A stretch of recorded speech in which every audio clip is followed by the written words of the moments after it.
Yowie! My first ever, official, podcast or whatever.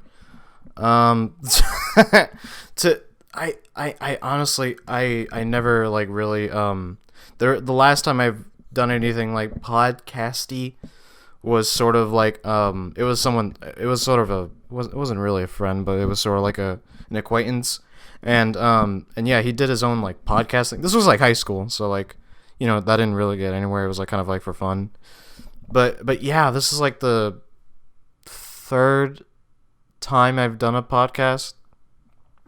Because really, if I have to be serious with you guys, podcasts are there's so many podcasts at this point because there's obviously a surge since we're all stuck sort of indoors, and we're due to the pandemic, and then I feel that there's a podcast surge because basically everyone's stuck indoors. We can't really interact with one another, and especially the need for something entertaining at least, and to I mean there's radio. I mean there's still radio stations that are open and they're doing, but that's not really as close as podcasts. It's sort of more informative. So it's a lot more informative than my fucking dumbass trying to remember how to do a podcast again. But yeah, but hi everyone. This is counting our very first podcast episode. And this is, and I really wanted to get it straight with you guys, because usually I know this is sort of what everyone knows as podcasts to be, but podcasts are very real, depending on if it's really just someone just speaking about their day-to-day things, then this is really going to be one of them. But this isn't exactly going to be I'm going to be telling you my day and my feelings. Well, honestly, a little bit of my feelings, but really day-to-day things that I know of, day-to-day things that happened, and I am curious to see how far this goes. But I don't imagine it being episode 1000, So yeah, this is our very first podcast, and welcome to hell. Welcome to hell. Yeah, I was planning on doing this earlier. It's 9, so I was planning on doing it earlier, at 5 or something. Even though that's still a little late, but hey, it's still, at least it'll be a more early. How do I say it? At least it'll be a fuck. Man, I lost it. Whatever. But yeah. Now that it is our first podcast, the thing that comes across my mind is that as I come back to me mentioning that I'm not I haven't done a podcast in so long.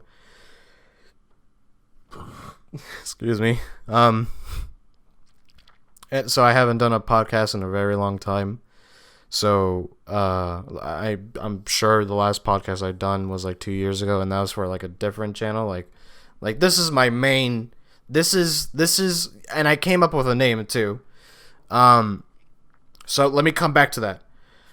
This is the very first episode of my podcast, but it's not called my podcast. We have to be a little creative than that.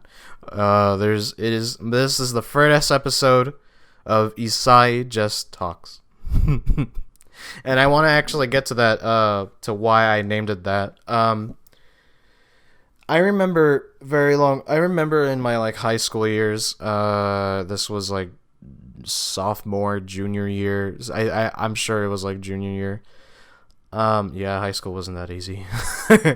and so I remember I was in theater a lot because I am the theater bitch. I mean, come on. Have you guys really not noticed? I mean, for those that are listening with audio only, I mean, my shit's still available. But if you're only listening through audio right now, my room is just totally covered with with film related things, props, books about movies, like books of like behind the scenes of movies and DVDs and this and that and that, and especially costumes because I love cosplaying. I'm prepared to get bullied. Cosplaying, but not so much just cosplaying, because I noticed as well when people cosplay, they don't. That's the thing that gets me so annoyed. Like, people cosplay, but they never really act the part. You know, and in my ability, I feel I can do both cosplay and play the part. So literally, I'm just the character. So yeah, you guys know me, like, that I'm the theater bitch and I can like do acts and this and that. And I guess as many people have put it for me, I mean, I didn't say this myself. Like, I didn't describe that as myself, but other people have told me that I have, or said about me towards others, that I have a very artistic side to me, and I guess it's true. When it when it comes down to it, spending, oh man, this whole room, all the worth of all the shit in this room is probably sums up to like, I'd want to guess to 500, like discounting the PC that I have and all the technological bullshit, like I mean props and all, like the materials. I would say at least up to like, I would say 500, but that's a far stretch. At least 200. That's not so bad. I mean, I could be spending better, but this is what I like. Fuck you. I'm only gonna be here like for like 80 years. I mean, if we were talking like if I were gonna live 1,000 years or more, like, yeah, sure, I'll fix my shit till then. But no, there's only so little time, and in that little time span, I'd want to have these things that I enjoy. And once I die, you know, that's what I thought. When I die, when did I didn't expect this to go so dark. I'm here. I am going from like oh, welcome to my first podcast, and like there's a short story. Oh my god! And I didn't even get to the story yet. I'm like going all over the place right now. But yeah, but here I am going like, oh, we're gonna hear the story of why I named this podcast, and then suddenly we just going to when I die someday. So but let me just finish that so we can go back from being undark. Yeah. I feel like that's with every collector, like moi, like me. That all of our stuff when we die, like, where would it go? I mean, obviously the answer would be like to donate it so other people could have it, but then I kind of go deep in the rabbit hole. And I think, what if every person who collects dies? And I go way too deep into this shit. That, like, if every collector dies in the world, then this shit would probably be thrown away, even how valuable we saw it as. But yeah, it's not really because I just like to collect. It's just because, like, it's certain things that I like to collect. I don't just collect any fucking thing like I'm a hoarder. But yeah, it's certain things. And unlike other collectors where I see them and they're like profusely buying shit that they really don't need, like pop, like, okay, I'll be the victim of my own wow, I really lost that saying. I really had it on the tip of my tongue. But yeah, I'll be the victim of my own hypocrisy, I guess. But I have pop figures. I still have pop figures. I mean, for those who are listening to audio, you can't obviously see. Coming back to that, for those who are only listening to audio, I also do both visual and audio. You can listen to my dumbass while looking at my dumbass, and I'll be posting it on YouTube, Spotify, and Instagram on my main page. So those are the three places that I'll be. Yeah, I never really thought of doing Spotify, but everyone's doing, their own podcasts on Spotify. I mean, I feel like I'm assuming Spotify is the main place to like put your podcasts. Really, that's what's coming back to me now. Like this whole like surge of of podcasts, and that's because I feel personally that's because of like the pandemic and how we were stuck to being indoors and we were sort of disconnected from the outside world. You know, when we talk to people day to day and hear their stories and this and that. So podcasts are really like the virtual version of that. But anyways, yeah. But for those who are only listening to audio, but for those who are seeing this clusterfuck, yeah, I have pop figures of my own, but that was when I was like 15. That was when like before we realized like okay, there is no reason to, no, even by the time like when pop figures pop Funko Pops, yeah, Funko Pops, when Funko Pops would like come out, there was already people like there were already a bunch of people saying, "Oh my god, this shit is so useless. Why do people collect this?" And now it's gotten a lot worse. Like I'd see I don't mean to call out people like this like ruthlessly, but there were some students that I saw like during online classes, and I'd see them collect like all these fucking like towers of Funko Pops, and I still don't understand that whole trend. Like maybe yeah, like collecting on the side of collecting, you know, I guess I'll understand it, even though it's like a little fucking thing, but at the same time, also feel like they also keep it because they're sort of like a gambling side to it. Not gambling, but there's sort of like a business ethic to it. Like I'm like really bad at finding words right now. But yeah, but sometimes Funko Pops, depending on the figure, some of them would like go from like what do Funko Pops actually like cost? I'm curious of that, like Funko Pop prices. Price guide. Okay, well, let's go with price guide. Pop price guide, everything Funko. Yay! I love Funko Pops, Baby Yoda. Okay. Not really telling me what's the usual price tag on Funkos. Let's just go to images. Like how much does a usual how much are Funko Pops like? How much is the usual Funko Pop? Because I know they're at least $20. No, not even 20, like at least like fucking, you know, like $10. There, see, wow, okay, I'm looking at here in Amazon. I mean, some of them are not that bad, but the majority of them are in like the $15 range to 20. So like that's what I'm talking about. Like most of them would like go from like being $15 to $20, and then as years go by, they suddenly would become like worth like 1,000, and it's just like, you know, like in these things are like so fucking useless. Like even on a meticulous level, like the detail to it is just like when I see people, oh man, this podcast is just gonna be me shitting on people. But when I see Funko Pops and I see, you know, me as a 15-year-old again, because for some reason there was something cognitive that I would buy Funko Pops because if you collected them, you'd seem cool and on trend with culture. You know, that's the thing that I didn't recognize, that was like in my conscience, but I didn't really grab it. So I feel like the majority of like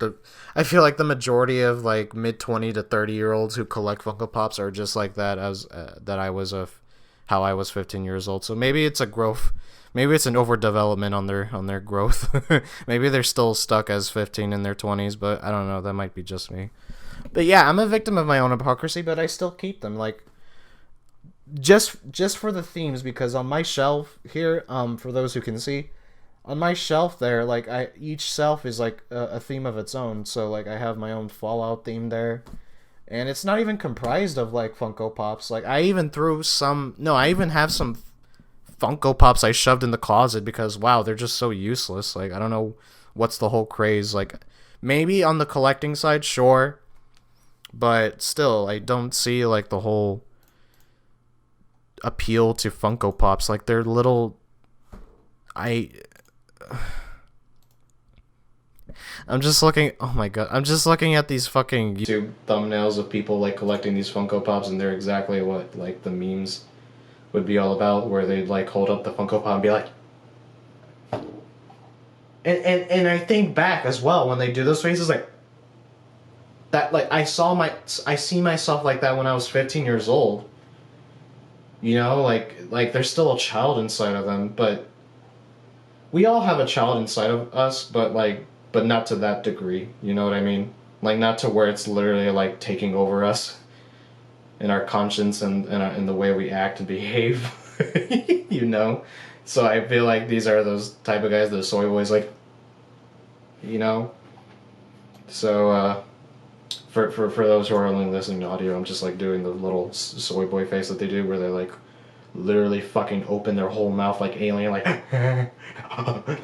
like they see Mario, I gotta play Mario, like Nintendo Switch. Pathetic. Oh my fucking god, like, yeah, so I have a shitty setup when it comes to podcasting. You know, but obviously that'll change. Like this is just my first episode. Every person who's done podcasts come with a rough start. So, I mean, we all come from somewhere and we all start off in each and every different way.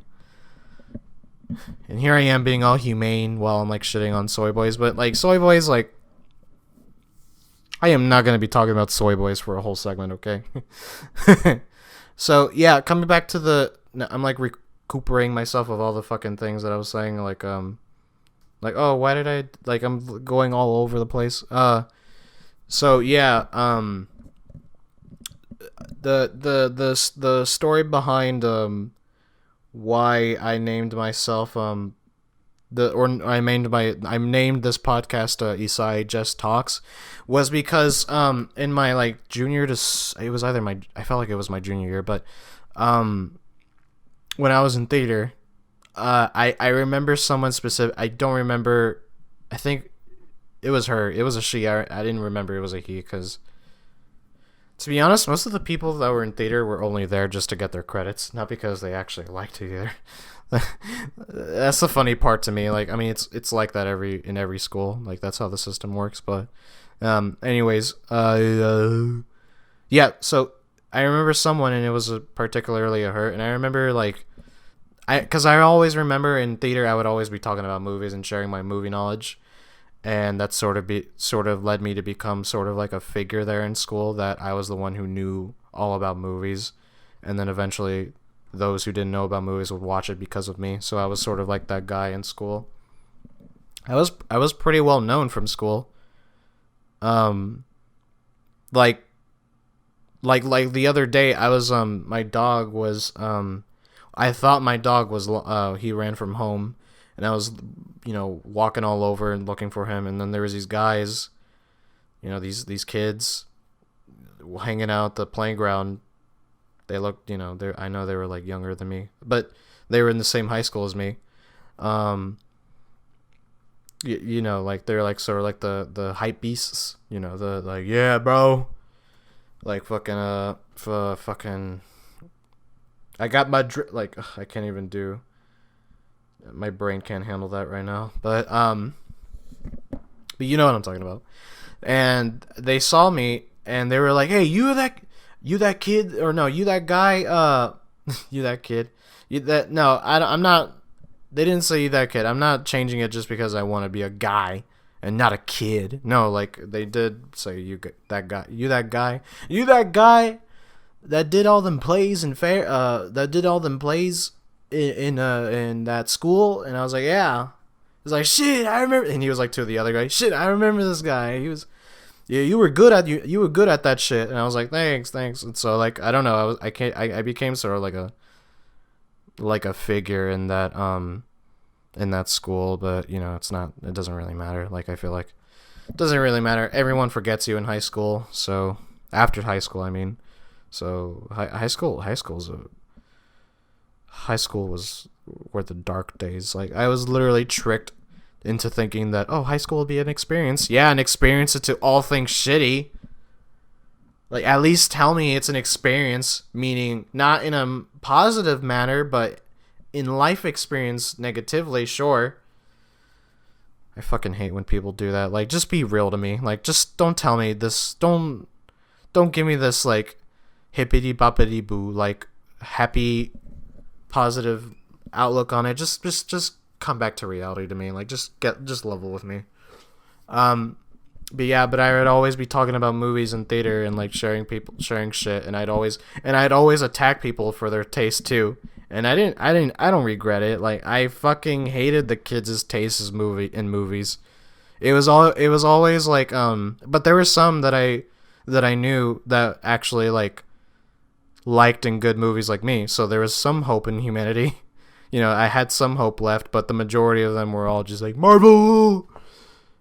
You know, what can I do? But, you know, and I remember as I was like saying, like, I remember it was that particular day that I was like making fun of people who liked Black Panther, and sometimes literally being shot down as a racist, even though that's not why I don't dislike the movie. I only dislike the movie because of the way it was made, not because of the, you know, stupid shit like that. What you typically hear from high schoolers, like in this day and age. But and then I remember like someone next to her was like, does he always talk like this? And then she literally just goes, Isahi just talks. And now that I remember that, I thought that should be the name of this podcast, Isahi just talks. And that's what I do. Isahi just talks. And we'll talk about anything, whether it goes from very, very lighthearted or very serious. This is just me talking. Isahi just talks. So really, I'm still appreciative how you guys thought that I should make a podcast. Like I said, anyone can like come down, but I just wanted to do the first episode by myself and just sort of like get for the feel of doing podcasts again. I mean, when I did that podcast I mentioned before, like I felt I could do a podcast because I can just, I could just sit there and talk to them like without, and sometimes I would sort of just not recognize that I'm being recorded, but just treat it as if it was a day-to-day conversation that you'd have in the diner or something, and really, yeah, so really I felt really I appreciated you guys that thought that I should do a podcast, and there was a majority of people who thought I should do a podcast, so like, yeah, thank you. Thanks, guys. Thank you for letting this unstable boy be behind a microphone. Yeah, speaking of that, I feel like some people who do podcasts, like there's some like underground podcasts who are like people who are like literally sharing their darkest secrets, like fucked up people who are doing podcasts, and it should be concerning why they have podcasts in the beginning. I mean, but that's everyone. Alex Jones, even though he's not really doing that thing anymore, and all these like Steven Chowder, whatever that fuck's name is. But I mean like people who have like murderous tendencies. I imagine this like a murderer who's doing a podcast, like telling his day to day of how he killed somebody. Yeah, I want to like hear disturbing. Excuse me, disturbing podcasts. Here are my few favorite creepypastas. No, but it has to be like somebody who's like literally who's literally like disturbed behind the microphone. That's what I'm talking about. Not channels that are based on disturbing things. I mean people who are actually messed up doing podcasts. No, I need that. I can't find that. Yeah, all of them are just giving me like podcasts that are like based on something disturbing, but not someone who's disturbing behind the microphone, But, whatever. Maybe I'll be the first. But yeah, Yeah, I had no idea um sort of I really like last I didn't have any like notion to do a podcast like so the last podcast I did was for was for an Instagram. Well, I mean, I posted also on my YouTube as well, but it was also for my Instagram page that I had. That was well, we're gonna get into that also, like, cause I have so much shit to say about that community. Um, but it was a podcast meant for that Instagram page and YouTube just for like the side of it, but mainly my Instagram page. And that was just like interviewing people who were in the same community as mine and like telling and asking them like, oh, why do you make this page and why you join this community and this and that. And I don't know if some people remember me from it, but it was Denis Villeneuve, Fan 53, which I will now get to with the Fan 53 shit because oh my fucking god, I have so much shit to say about it. So for those who knew me from Fan 53 or not, I was in this community called Fan 53, and really, um, Fan 53 is like literally like sort of like a community that's meme based in specific things, mainly towards the media entertainment so that people would make like specific memes towards like specific movies. So like some of them would make specific memes like towards Paul Thomas Anderson's movies, or some would make like like it's like a community, but you'd have to like get it, you just get it, you just sort of get it. So I mean, it's not a very large community. It's pretty medium based because I've seen a lot of fucking Fan 53s. So yeah, it's basically you have your own Instagram page, and you really and it's more like meant for comedic purposes as well. Like you'd so let's say I have my own. I mean, really, that's what my page was all about, Denis Villeneuve. But I would make memes about Denis Villeneuve and his movies. But at the same time, there's like a weird admiration that leads you to make those memes. Like you're sort of praising it. You're praising it while you make memes out of it, in a weird way of praising it. You know what I mean? Like it's kind of like if you. It's hard to like tell it to people who don't know what Fan 53 is, but eventually, like the more and more you look at their pages and their memes, like it's kind of like it's a little obvious. But basically, yeah. So I was one of them. Like I'm not anymore. I mean, I made the whole page for fun, because I'm not sure if many of you know who that page is, but there's this Fan 53 page that's like pretty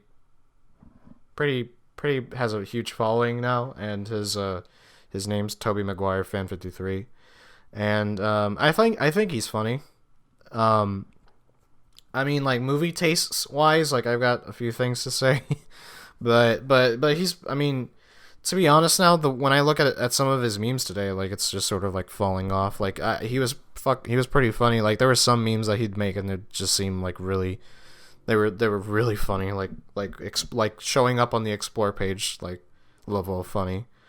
But now it just sort of feels like he's falling off and like just making like mediocre, like I'm criticizing it as if making memes is like an art form, but it's really not. And that's the thing.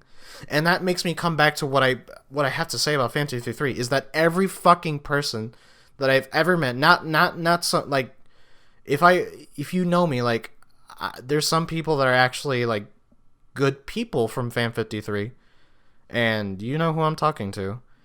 Or I'm talking to you. Like there's actually some people who are decent on Fan 53, but the majority of people that I've met were so parasitic.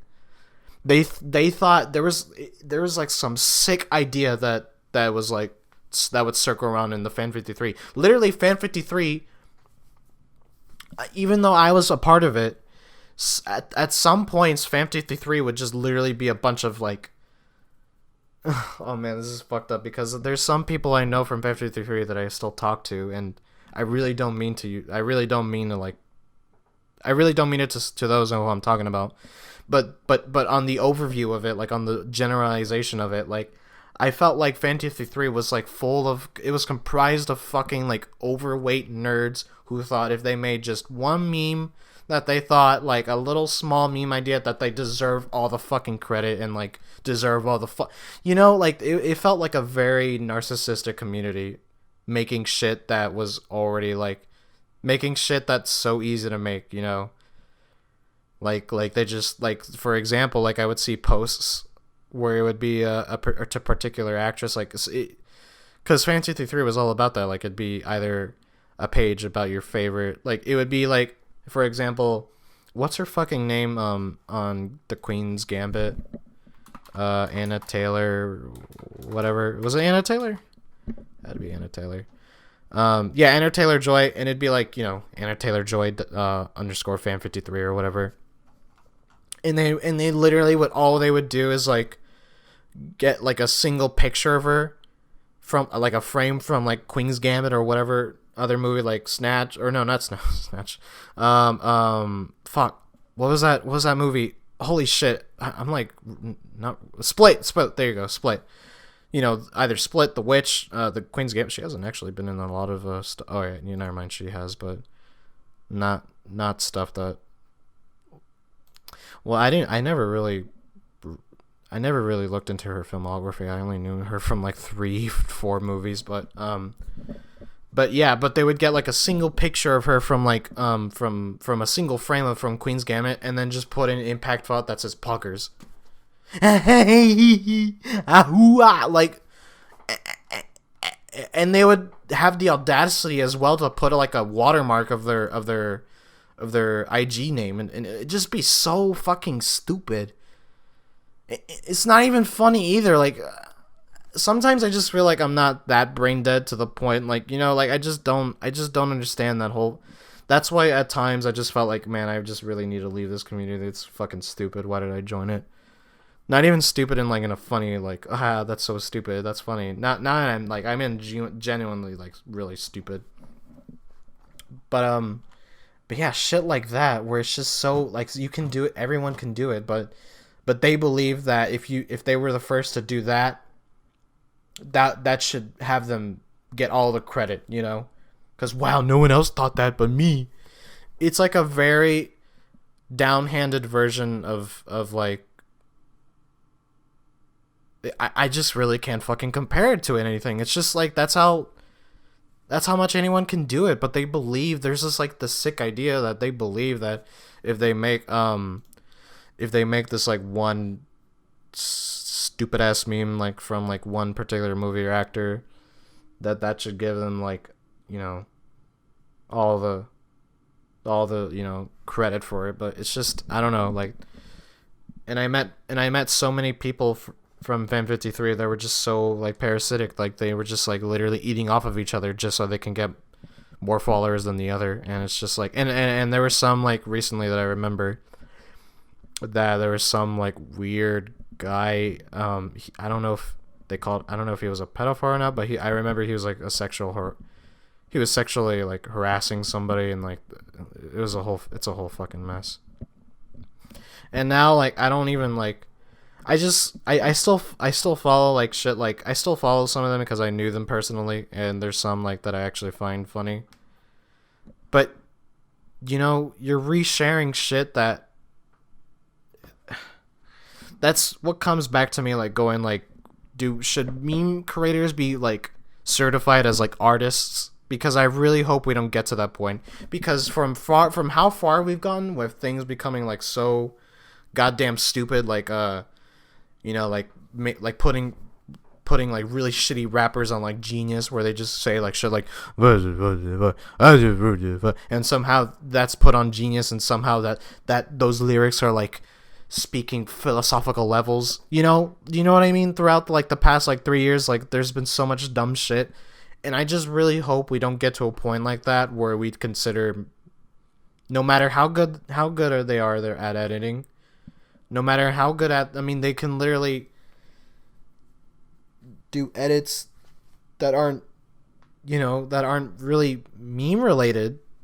Yeah, like because you do those memes for fun. Like, I thought making memes was for fun, not treating it like it's a fucking business. Because there's some pages that I would see that would be like DM for business inquiries, and I'm like, what? You're just a meme page owner. You're not. It's not fucking Amazon. Like, it's not Tesla. You're just making memes. You know, just stupid shit like that. And sometimes it get to a point where it just really boils my blood, because it just like it's just so numbingly dumb. Like, it's just, you know, like, it's just so dumb that it just sort of numbs your brain from just how dumb it is. And it's hard to like to really it's really hard to just like function normally when it's just that numbingly dumb and numbingly stupid, you know? Like, it numbs your senses, you know? But that's my 2 cents to say about Fan 53. I really fucking hate that. I mean, I don't hate it, but there's just like the majority of people that I knew from Fan 53 were just always like self-centered fuckbags. Just kids who thought, like, if they made just one dumbass meme where they just put puggers on some actress's face or something, like, they think that you really thought you did shit. Did you really think that you put us a step forward into into mankind? Like, are you really thinking that? Like, fuck off, fucking idiot. Seriously, like, shut up. Like, people who do that shit, I just know that if I were in the high school with them, I just know that when I see them post that shit, and I look up from my phone and I see them sitting by themselves in the cafeteria table, I know that. I know well enough inside of me that that's really how it is. And that's sad. I mean, I don't like sitting by myself by the, you know, in cafeteria, even though that was most of the time. But yeah, coming with that, I just kind of want to stop talking about Fan 53. But yeah, Fan 53 wasn't really a great place, because I'd always because I'd be one of the people, and it also like would it personally frustrate me when I'd notice that I'd put more efforts into like making memes, and when I'd make those memes, I wouldn't think that I should be credited, but I'd want to be at least recognized that I'm not just putting puggers in some like stupid fucking image. Like, I'm actually like putting some effort to like be a meme, you know? Like, the memes that we know today were like, because memes back then just used to be like that, because that was sort of an introduction to it. But now it's getting a little more, it's evolved a little more, and now it's like getting more a little more technical, like technically, you know, it's been more upped technically, and but it's still funny. It still carries the meme effect, and that's what I wanted to do, because I did it for fun, but I didn't do it like where I thought like, oh, DM me if you want to, you know, credit my meme, like, you know. But I understand that when you put a lot of work into it, especially when it's like so demanding, like when it comes to like editing, like you'd want to be credited because you'd want to be seen for your efforts. There's like some deep I'm burping a lot on this podcast, excuse me. There's like this deep psychological thing that kind of clicks when you're aware that you placed a lot of effort into that meme that you made, and you wanted to be credited because you don't want it you don't want to feel unseen, you know. You don't want to feel like you did that for nothing, you know, and people don't know, you know, who it's from, you know, because that can take you out like really mentally, because like all that hard work for nothing, because some of them can be like kind of demanding. Like, if you really wanted to like, and that's the thing, like, you don't really, it shouldn't have to be that way. Like, I mean,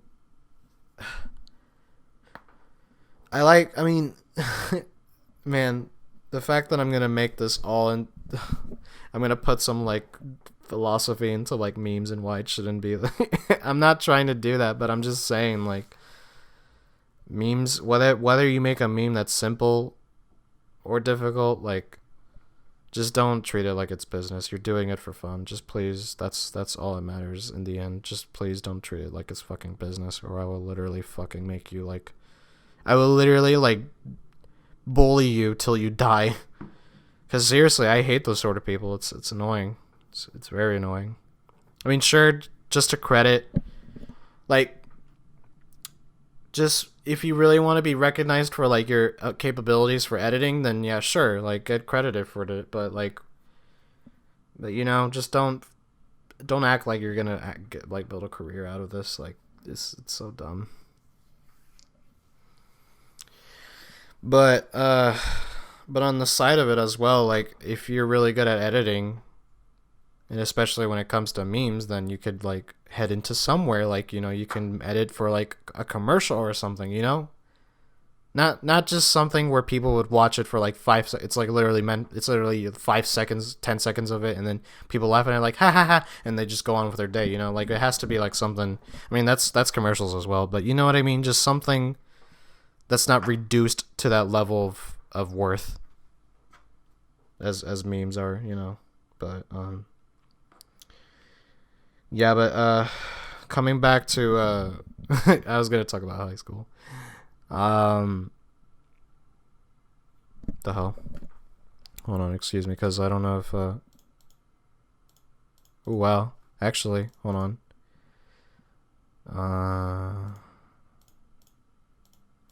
Yeah, I don't know if hold on. Fucking I didn't think about this. Cuz I'm using Audacity. Yeah, I really need to like let me just stare at it here and see if it lowers down the fucking the space on my computer. Yeah, the space I have left on my computer is ridiculous. In my local disk, the main disk, like there's so much little space left. It's ridiculous. I don't know what's like covered. Like I've deleted everything that I could think of, but I don't know what's like. I really don't know what's like keeping all that space up. It's like really weird, but okay, so it is my local. Okay. Yeah, give me a second, guys. Yeah, okay. Finally, I got that out of the way. The technical bullshit. Yeah, like I didn't know. I forgot because I haven't used Audacity in such a while. So like, I didn't know that that while you're recording, that it would take up space as you're recording. So like it's the session data. So like now I can just put it on my hard drive and like so I don't have to work because my hard drive has so much more space than the main disk, which is like I guess it's funny, but yeah. Coming back to like what I was wanting to talk about. Yeah, high school was not fun at all. So like I said with my podcast and all, we'll talk about anything. This is Isahi just talks. I'm just talking. I'll literally talk about anything that comes to mind, even if I feel like if it's something that just happens like that just happens like within the next day and I feel like it's needed to be talked about. So like it's just a day-to-day things almost, but like I don't want it to be like oh, so I had a sandwich like today and no, like there's some podcasts who do that and I'm just like, yeah, I need to take away I need to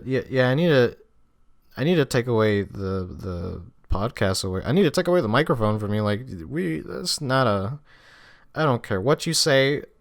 If I'm like forcing on shit, no, that is not the way to do it.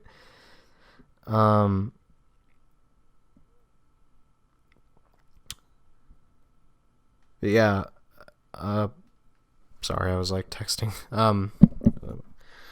Bill Maher today? My dad says no. I'm doing a podcast. Yeah, coming back. High school was not easy at all for me because if you want to know me, like if you want to get to know me right like now, if you want to get to know me now, like, my name's Isahi. As it goes up to my name as Isahi just talks. My name is Isahi or Isahi, whatever you want to say. And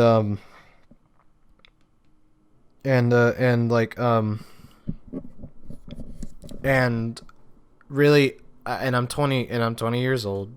Recently just turned 20 like a few months ago. And the thing that I never really share, I mean, for those who like know me on my main Instagram page, which I will also post my podcast on, like I said, I'll be posting my podcast on my main Instagram page, and on my YouTube channel, and on my on the Spotify page for this podcast. So yeah, so really, I'm 20 years old. My name's Isahi, or Isahi, however you want to pronounce it. People usually pronounce it Isahi because it's a little easier, and it's kind of like the Asian beer Asahi, but just Isahi, So that's my name. Don't worry it out. And really, and I never, because like I was saying, if you know me by my Instagram page, is that I'm not really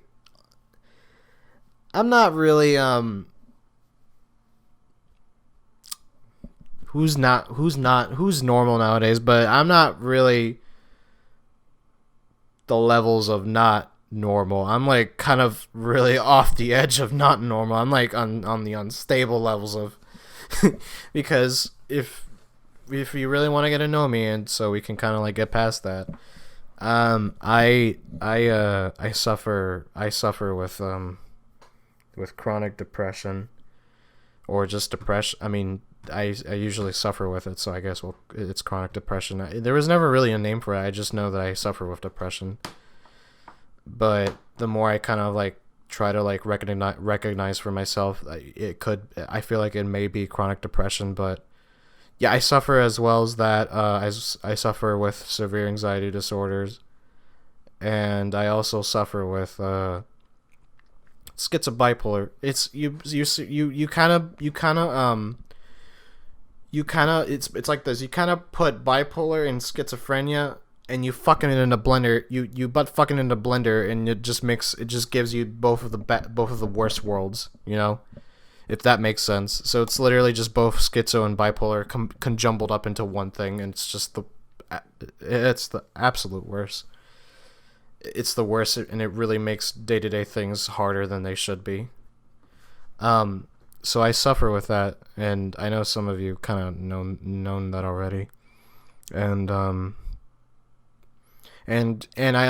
don't really say I suffer with it, but I have, and I don't care if I say this and I get memed on or whatever, like, hey, look, you have Asperger's, because when people, the way I see it, like I know, like I know I fuck around a lot and I make fun of people and this and that, but when it comes to like that small area where you make fun of people with like disabilities like that, like with Asperger's or Down syndrome, I just feel like you have a lot of shit inside of you that makes you feel better to make fun of people who are way less unfortunate, or no, who are way unfortunate than you are. Like, that just tells me a lot, that there's just a lot that's eating inside of you that gives you the feeling of the right to like make fun of people like that. And I'm one of them. I'm not Down syndrome. I mean, you can't really. I mean, obviously I'm not. But I have Asperger's, which is sort of in the spectrum of autism. So it's not like I don't have extreme autism where I can't like speak or whatever, but I have Asperger's, and it's in that spectrum. Like there's no other way to put it. So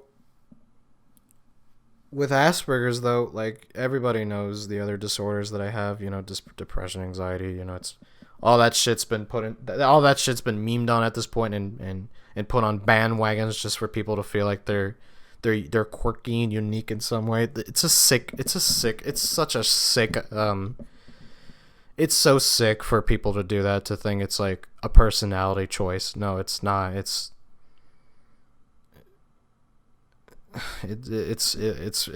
ridiculous to me, but that's kind of the way it's been like for a few years now. But with Asperger's, not many people really know how it works. But basically, I guess the way I will put it, I mean, sometimes it's hard to like know.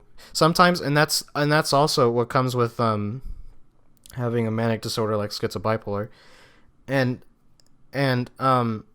really, sometimes it's hard to like. Sometimes I don't even know who I am. Sometimes, it's really hard to like sort of say who I am, because most of the time I dissociate, and when you dissociate, you kind of like pull away from reality. Your headspace is really not in reality, and you're sort of like, and all of these things come rushing in like a wave and flowing in, and you start having these ideas that can go from paranoid to like total fantasy, and it's just the whole mess. And so I dissociate from time to time. I mean, I dissociate like usually, but I try my best to sort of like stay grounded. But being an actor doesn't really help, does it? I mean, actually, sometimes I feel like being an actor kind of helps, because with this association, that's kind of like it's kind of like a plus, like an advantage for me. But at the same time, it's not a healthy thing. If that makes sense. But the Asperger's, I'm gonna try my best way to like describe, because like I just said now, like it's hard for me to just like say who I am. For all I know, I feel like I might suffer also with like some identity disorder where I can't even able to like really say exact. And I just feel like, and maybe I feel like that kind of like plays into having Asperger's. But basically, when you have Asperger's, you are more socially awkward, and you can't. It makes things harder for you to function socially, like things like having eye contact towards people, or knowing what to say exactly, and having a hard time putting words together, which I still struggle with to this day. It's very hard. And you also tend to get very like obsessed with particular things, and it becomes very intense when you get hooked on with like some subject or movie or anything, that any little thing, like even if it's like, sometimes I feel like even if it's like cars, like anything, any object, any idea, any concept, like you can get hooked on and be obsessed with. Like unlike people without it, like you can, like they like it, but they don't constantly like think about it and talk about it, And that's sort of like for people like me, for people who have Asperger's, that's sort of like what we do. And it's funny to me sometimes, because I'm so obsessed with things, and yet somehow I'm able to like recognize that I do it, but still I do it without knowing I am doing it. It's really weird.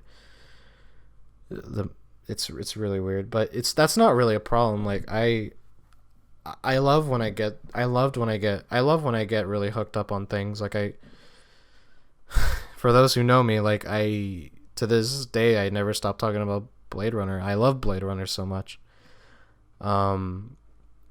That's like the one thing that I've talked about for like so long. And sometimes it can take up for years for you to like not be obsessed with it anymore. It'll take years even for it to die out. So like, it's not really an issue. It's not really something serious, but at the same time, like it could be a problem for some people who don't understand, because obviously people would want to like talk about something else, not be stuck on one thing. But for me personally, I feel that when I get obsessed with one thing, I feel like there's no bad when it obviously on the outside, obviously there's going to be some negatives towards it, because people are not going to want to hear me talk about it all the time and this and that, or hear me like be so intense of how I describe how great this thing is or whatnot. But for me personally, just me, I feel like that when I get obsessed with one thing, I really look deep into it. I really unravel the shit out of it. And I get so deeply into like details, and like even when it's not in the product, like I start thinking on my own part and like start relating to it and seeing like, oh, this relates to this one thing, and that's like I really it's like I'm studying for it. Like it's like I'm a scientist and I'm studying this this like thing, you know. That's how I sort of treat it. Like with Blade Runner, there's like so much I know about Blade Runner that I didn't really need to know about it, but I wanted to know about it. It just really depends. It's weird because there's some people. Oh man, this really sucks about having like. That's the part that sucks about having with Asperger's, like, because I don't like when I kind of like. But people are still people though. Like even if they have Asperger's or not, they're still people. They should be still available to be open to criticisms and whatnot. You know. It just only matters like how they'll take it, but there's like, so for example, there's some people with Asperger's like me who are like into like comic books and shit, and you know, me personally, I'm like, ugh, you know, but you know, but then again, like I see myself liking it. It's not necessarily like it's not necessarily a comic book thing, or it's not necessarily like this huge thing that everybody likes around the fucking world at this point, and it's like market, and it's now in the marketing like capital, like, you know, like it's not a huge thing, but I understand where they come from when they get so obsessed, even if it's like something like so well known today. But still, like there's just some part of me where I'm just like, oh, I'm so mad because they like this thing, but I'm just so obsessed about this one thing that no one else knows but me. But at the same time, I'm just like, you know, I'd be very happy to just like tell someone all about it with all the things that I know about like Blade Runner. You know? So like really so, sorry, I'm just like, I saw things on like Discord, I'm like, what the fuck is this? Why are you saying yeah, so like that's who I am. Hi guys. That's who I am. And I'm also I've done this a lot before, and I never really shared it as well, but I'm also I'm kind of a spokesperson for people who suffer with mental, you know, illnesses, and people who are just really in a low place. And I was even offered in my senior year. I remember this kid who was like, he might have been sophomore year, but his name was Nate.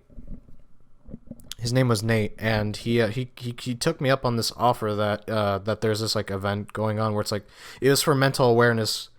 It was mental awareness month, and Mental Health Awareness Month. Yeah, that was really hard to put it together for some reason. But it was Mental Health Awareness Month. Fuck. And he took me up on this offer to like be a spokesperson, you know, because he knew that, you know, as much as there was some things about him that I just kind of like was like, but I mean, he was a decent kid.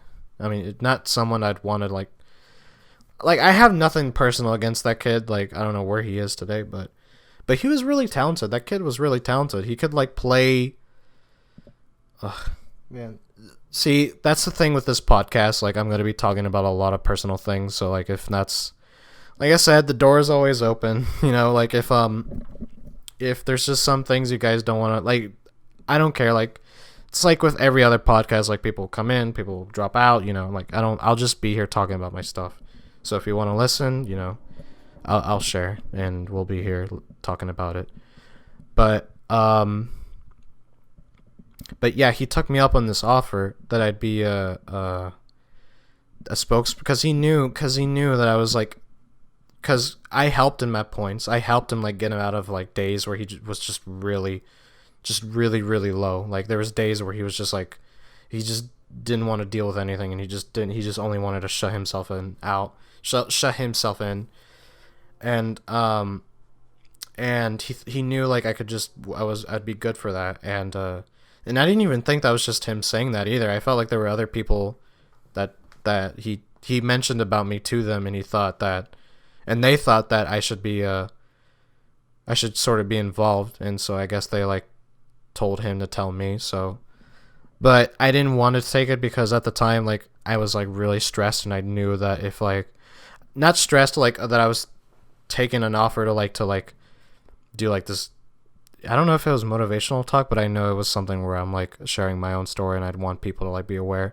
So a spokesperson, but I knew, but not stressed because of that, but I was just stressed with other things that were going on at home and, in my own life, and and I just knew that if I were to go in there with that head state, I just know it wouldn't end well. So but that's the irony, though. I mean, it's a place of mental health awareness, so people would understand. But still, I don't want it to end on. I didn't want it to end on that note. I wanted to if I could, I would have taken it if I were in an okay head state and just ended strong, so that people would leave and feel like every spokesperson's every spokesperson's sort of goal near the end of every talk. So so it should be. So yeah, but that kid was very talented. He was able to play melodies from songs into into the piano, and he wouldn't even need the sheet for it. He just straight up memorize. He had a great memory. He has a great memory. He's still alive. I'm saying it like he's dead, but no, he's really good with the piano. I'm remembering what else he was good with that. I just remembered he had these big eyes and with his glasses, and he was a small thing. but he was really talented. And coming back to that, high school was not easy at all for me, or school in general. Still isn't for me. It still isn't. It's very hard. Even for someone like me, it's very hard when and I wish it wasn't like that, but what can you do? But yeah, high school is very hard. I think it was a lot more harder than my elementary years, but high school was a lot harder because I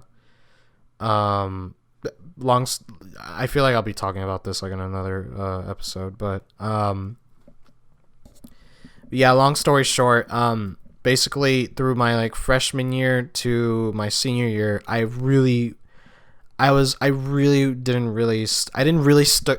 stay around in a normal campus for long. I senior year, sophomore year, that was the one year that I was able to stay for a whole year. And I don't know how I pulled that off, but I somehow did. And I still try to pat on my own back for that. But that was it's goddamn horrible. I went into my freshman year, but it wasn't at a regular campus. It was at an alternative school, and I was super exposed to alternative schools and the way they work, and oh my god, is it so fucking bad. In my senior year, though, no, the alternative school that I went to, it was very fun. I felt very safe, and I felt very, cared for. So, I'm still grateful that I was able to go into that school in my senior year. It was a more controlled environment, and it was more like a school would be, even though there were still kids like me who had problems, but still. But the ones that I went to in my freshman year, mainly in my freshman year and in my junior year, those were the worst parts of my high school days. But I don't want to get into that deeply because there's so many stories I could tell you guys about what went on in those places, but yeah, I didn't start off school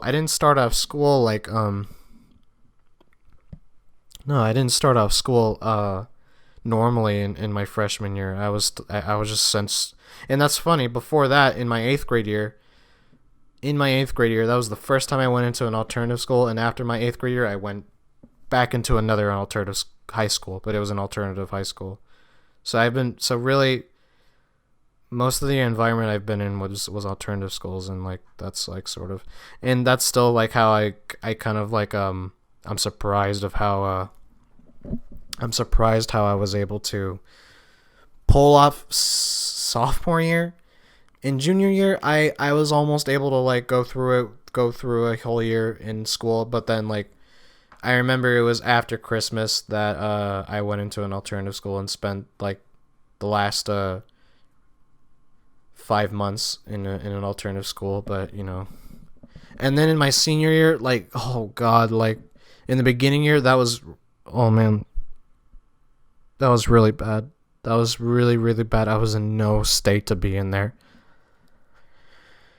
It was drama with some people that I knew, but mainly, that's high school. Like, you'd have drama with people, but mainly the whole thing was just me mentally. Like, I was really not in a good mental state, and so I just really needed to be away. And I'm kind of glad that I was away, because sadly, the way high school ended was that the people from the original school that I knew of, where I took theater and this and that, the people that I knew of just really forgot about me, like straight away. They just really forgot about me, and didn't want anything to do with me, even though they said to me exactly that they'd want to be there for me as I would as well, and help me and this and that, and immediately after school they just didn't want anything to do with me. So I was hurt a lot in that school. Not like oh, I had bad grades. Oh, like, no, not that shit. No, not that stupid shit. Like petty shit. Just things that was super really just really, like, it really attacked me. Like it really just hurt.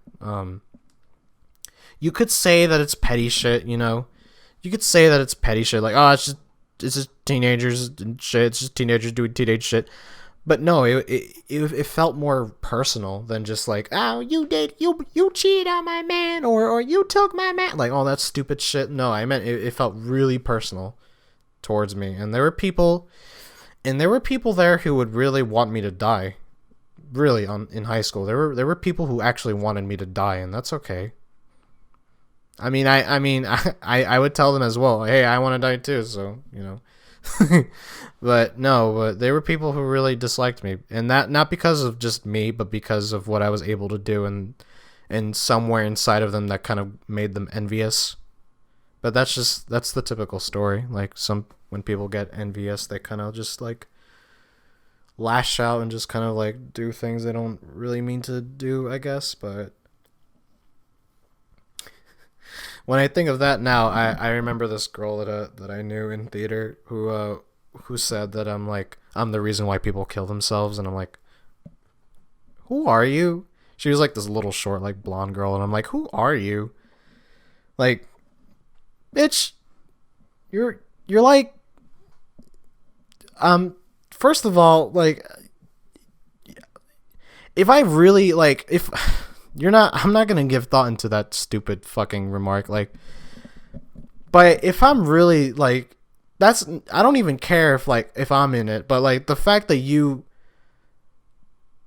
like, and she was well aware of like my problems, and just, that was just very like, and that little shit is still getting away with like people with that little shit is now like getting away with like having like friends and shit, but it takes a shitty person to know a shitty person, so of course she'd had friends because a lot of the majority of people are just really shitty people, so it's getting really dark here. Yeah, but oh, sorry, excuse me. Yeah, I'm getting a lot of burps today. I ate pizza and shit. Well, now hiccups, great. The great duo, hiccups and burps. Oh yeah, since day one of being babu of baby, the hiccup and burp duo, the great duo. Glad you guys can hear that in this high HD mic, the ASMR quality. Yeah, but high school is not fun at all, and I feel like I'll talk about that some other day. But yeah, yeah, I don't imagine, like, I kind of imagine like my podcast, like when it's just me, I kind of imagine it just being only an hour or so, like, like an hour and a half. Like, I don't imagine it being like any longer than that, because like, Jesus Christ, when I'd say podcasts like that when they're like almost like 4 hours, like, I'm like, Jesus, you might as well go to therapy or something, or go outside, like, if you have that much shit to say. But yeah, I also wanted to get around I also wanted to get around to it. Here, let me just set this down because I need two of my hands to it. Uh, a very special person of mine bought me something that she shouldn't have. She really should. I really wanted it, and like I was so bummed when I knew I didn't have any money on me, and that was really hard to like walk away from it. But she was very nice, so nice to like buy me it, and I still feel guilty as of today. She bought me it yesterday, and I still feel very guilty of like of her like buying it for me. But it's considered as a late birthday gift since like my birthday was like what 5 months ago, right? 1, 2, 3, 4, 5. Yeah, 5 months ago. So it's I guess now it's considered a late birthday gift.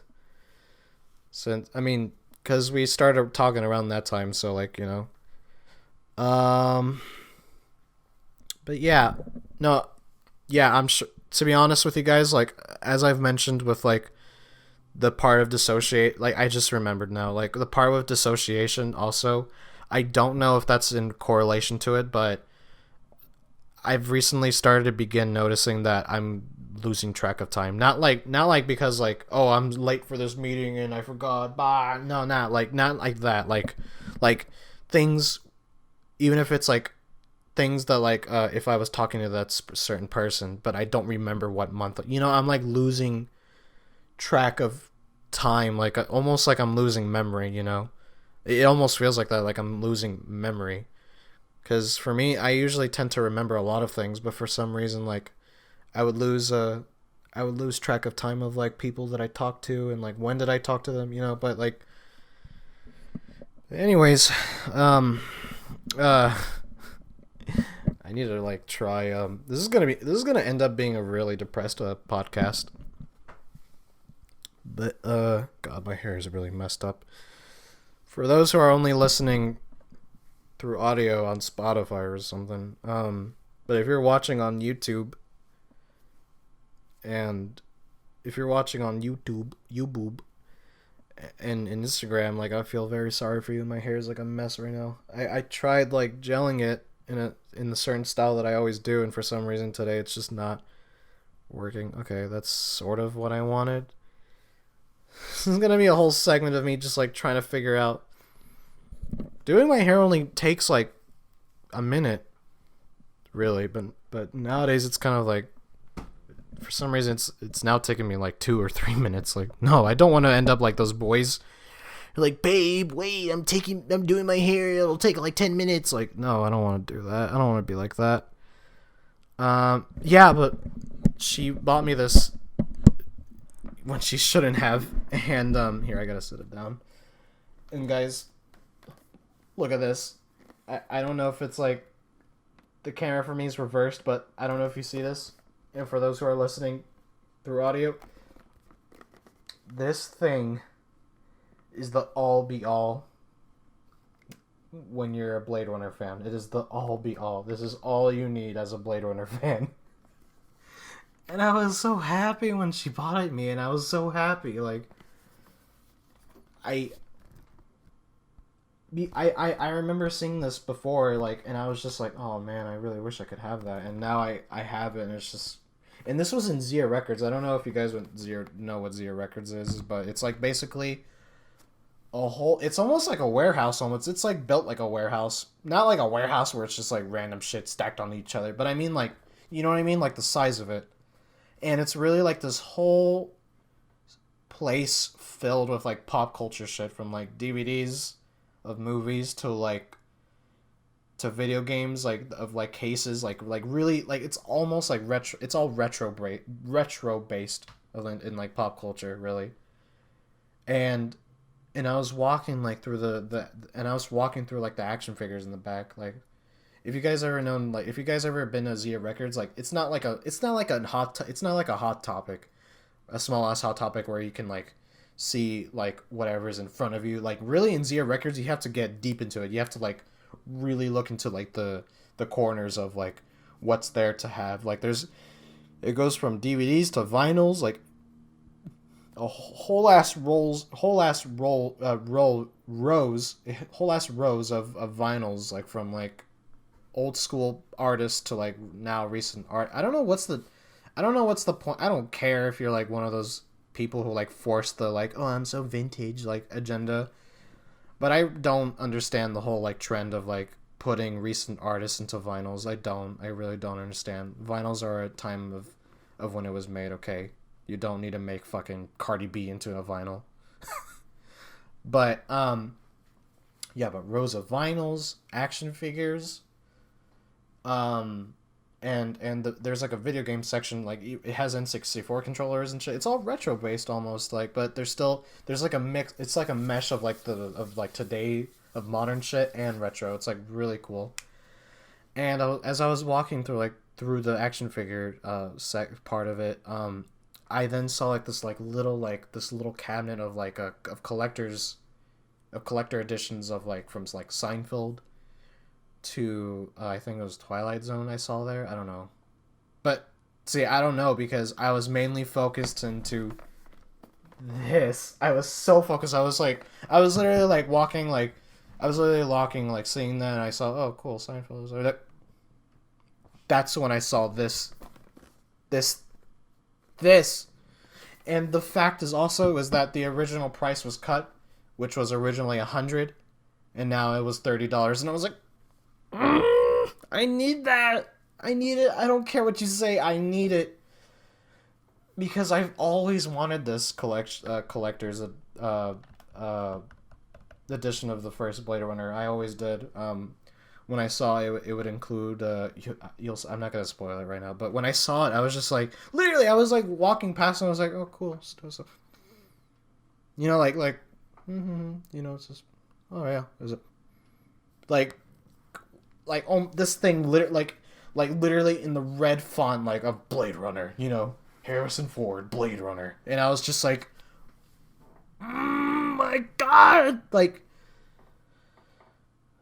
oh, like, and I saw like what it included it with, and I was just like, oh my god, and especially since it was $30 as well, like I was like, and it was the only one there at Zia Records, the only one, the only collector's edition, and I was just like, I need it, and I was so sad, and I was so sad I was so sad with her. I was just like, I need this thing, I need it, and she was like, do you have I think it was no, I don't think it was $30, it was $40, but still it was pretty good as for a deal. She's like, do you have $40? And I was like, no, and I had to forcefully walk away from it. I was just like, God, she could have been my mom at that point. Like, she could have just dragged me away, and I'd be like, I need it. You know, like when the fucking kids are like being dragged out of like the candy store. Like, that was me, but with this. But she then wanted to buy it for me, and I was just like, oh no, you can't. She was like, yeah, I'll buy it for you. It's okay, I'll buy it. And then I was just like, so I can? It was just like, yeah, go ahead. And I was like a little kid. I was literally a little kid. I was running for that thing. I was literally a little kid. And for me, I don't really like I don't really get excited for like soy boys do when they're running for their like Nintendo Switch and their like greasy ass Mario shirt and shit. But like, bro, like for me, when it's something like this, you know, when it's something that's really, because, all right, for those, I feel like, all right, before I even talk about how I love this thing already, I feel like there are those right now who are like listening right now and be like, so what's the difference between the soy boys who get excited of getting their Nintendo Switches and shit and their Funko Pops to you getting this, you know, this product of Blade? See, no, there's a major difference, and if you know that, like, if you know the meme at least, then you obviously missed the point. And that's not just me trying to like cover my ass. Like, I'm literally saying it as it is. Like, soy boys only get excited for products for just being products. It's not directly because it's their passion. It's because it kind of just there's a real disadvantage when, like I said, that I can't really put words together. When I said of having Asperger's and I can't really put words together right like people can. Man, this is such a disadvantage for me. But but yeah, but when Soy Boy, it's really Soy Boys only just buy to buy, not because it's directly relating to the passion they have, or to something that like it's just really like it's just childish satisfaction. That's the best way I can put it. It's childish satisfaction. So, but no, but like with this is directly like going to like what I'm really passionate about. And like I will say it always, always, always, Blade Runner was one of the movies, but one of the top movies. It's the one movie. Like I could say all the other movies that like got me into wanting to make movies, but this is the one movie that really got me into wanting to make movies. And I'm not the only person who would want to make movies. I'm not the only person who says that. Like fucking already made directors like obviously Denis Villeneuve and Christopher Nolan. The ones who are like mainly like sci-fi the ones who are mainly sci-fi what do you call that word? Where they're like sort of God, man, podcasts are not meant for me if I can't put together words. I just had the word. Oh man. They're yeah. Denis Villeneuve and Christopher Nolan obviously are pioneers of sci-fi, so obviously that's why they love Blade Runner. But it's not just them. It's not just them as directors love Blade Runner. It's also like actors like Ryan Gosling. I don't know if you guys know that. Ryan Gosling loved the first Blade Runner, and he watched it at a very young age, and he was just so fascinated by it, and that's why he kind of took up the role and kind of did the role seriously for Blade Runner 2049 because he just loved the original so much. Blade Runner is a big deal, and Blade Runner is also very responsible for so many animes that were made after it. Blade Runner was a very influential movie, not only in the sci-fi aspect, but also like in the genre of cyberpunk. Cyberpunk's like, for me, I feel like, and I'm just not trying to like suck its dick really hard. Like I'm really feeling like that is the case. Like I feel like Blade Runner really solidified the genre of cyberpunk. It really like hit the nail in the coffin for cyberpunk. Like this is it. This is the best we'll get from like cyberpunk. And sure, like we've gotten like other cyberpunkish like entries like Akira, obviously that's obviously inspired from Blade Runner and Ghost in the Shell. All these like, and it all comes back to Blade Runner. Like I'm really telling you, like if Blade Runner didn't exist, I don't feel like Akira or Ghost in the Shell or any other fucking like cyberpunk thing wouldn't exist without Blade Runner. I really mean that wholeheartedly, and I don't think it's just me who's saying this. I feel like this is like fact. But yeah, and it's also not just the movie that did it. It's also the author who pretty much made the world first. It wasn't exactly Blade Runner, but it was a book called I think you guys know who Philip K. Dick is, the sci-fi author who's like pretty much almost the godfather of like sci-fi, and he made Blade Runner, the story of Blade Runner, but it wasn't exactly like you saw in the movie, but it was still that idea. It was still around that environment, and it was called Do Androids Dream of Electric Sheep, and it was a very philosophical book, just like Blade Runner, and I remember when Ridley Scott showed like the first 10 minutes, like the first shots of like Blade Runner to Philip K. Dick just went like, that's it. That's the one, So Philip K. Dick is like the grandfather of it, but Blade Runner, like Ridley Scott, man, thank him for it. Like, oh man, like that was. I know I wasn't alive in the 80s, but I just don't imagine a world where Blade Runner doesn't exist, and I'm just like really happy that people like Philip K. Dick and then Ridley Scott, and like Philip K. Dick's the one who wrote it. That he's like Philip K. Dick was the writer for it, but Ridley Scott was the painter for it, if that makes sense. And all of that put together just made something so beautiful and just so. I could just talk about it every day, and just I always have, but I just always feel like I never get straight to the point of like how great it is. There's just so much to Blade Runner that I just like. It's almost overwhelming, but I don't know, I just love it very much. So the fact that I was able to get this, and this is like the all to be all when like collecting Blade Runner shit. And like and I have to say it again, like, thank you so much, Mariah. Thank you. So if you guys want to follow her, her Instagram is Skunk Brat, I think. I don't know. I'm like easily, I don't know what's with me. I'm like easily forgetting things. Yeah, hold on. Just give me a sec. Yeah, Skunk Brat. I was right. Okay. No capitalization, just Skunk period Brat. And she's very nice. She's very lovely, and she's very special to me. Not because she just bought me this. No. She's helped me out a lot, and she's been there a lot for me during as the times of we talked. She's been there a lot. She's been there a lot for me, and I want to do the same as for her. So like, guys, give her a follow.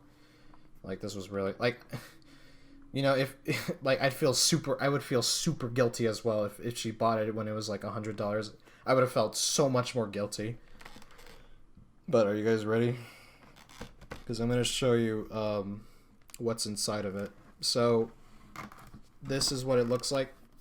I really wish, for those who are listening only to audio, it's the whole case. It's the whole collector's edition is it's almost like in a suitcase, like in a metallic silver suitcase, like a little bag, like a little suitcase. And on the front, it's in metallics, made in metallics, Blade Runner, Harrison Ford. And, you know, it's a little suitcase, and when you open it up, and on the top of it as well, where the handle is, it says Voin Kampf. I don't know if you guys can see it, the ones who are watching. Yeah, it says Voin Kampf. You know, the machine that detects whether you're a replicant or not. And so, yeah, this thing is just so, like, insane. I never imagined myself getting this thing. Wow. Just... Yeah, so... this thing's, like... I really never thought of getting this. Like, I've always seen it before on YouTube and, like, saying, like, what came with it and all. And so, like, to me, that was just, like... Ugh. Like, I'm missing out so much. And the trailer that came with it as well, it was so cool. And I just thought, like, yeah, I'm never gonna be able to get this. Especially when it costed like $100. But that's just so crazy to me that this was like cut in half, like for $40. You know, like, and so I'm just gonna get like straight away to it. So this thing's just so wonderful. So here's what it looks like. It sucks for those that are only listening through audio, but it basically is the whole collector's thing is sort of like a gray, like sort of like a metallic suitcase. It's still plastic. It's not actually made out of metal, but that'd be like really cool. But obviously that would like cost a lot if it were made out of real metal. But it's sort of metallic, and it's got you know, Harrison Ford on the top, Blade Runner. And it's like a little suitcase, and on the top of it where you can grab the little handle, it says Voin Kampf, which is like the as I said, the machine that they used on people to identify whether they're a replicant or not, enough or like to like kind of give the gecko to like do a retirement, which means to kill replicants. But that's just sort of like the dystopian term for it, just make it seem like a little like not innocent, but just to seem a little harmless, you know? And this is what it looks like inside. I never thought I would actually, like, get this thing, and it's just so great. It's so great, like, oh. And so it's I'm gonna be doing an unboxing at this point now, but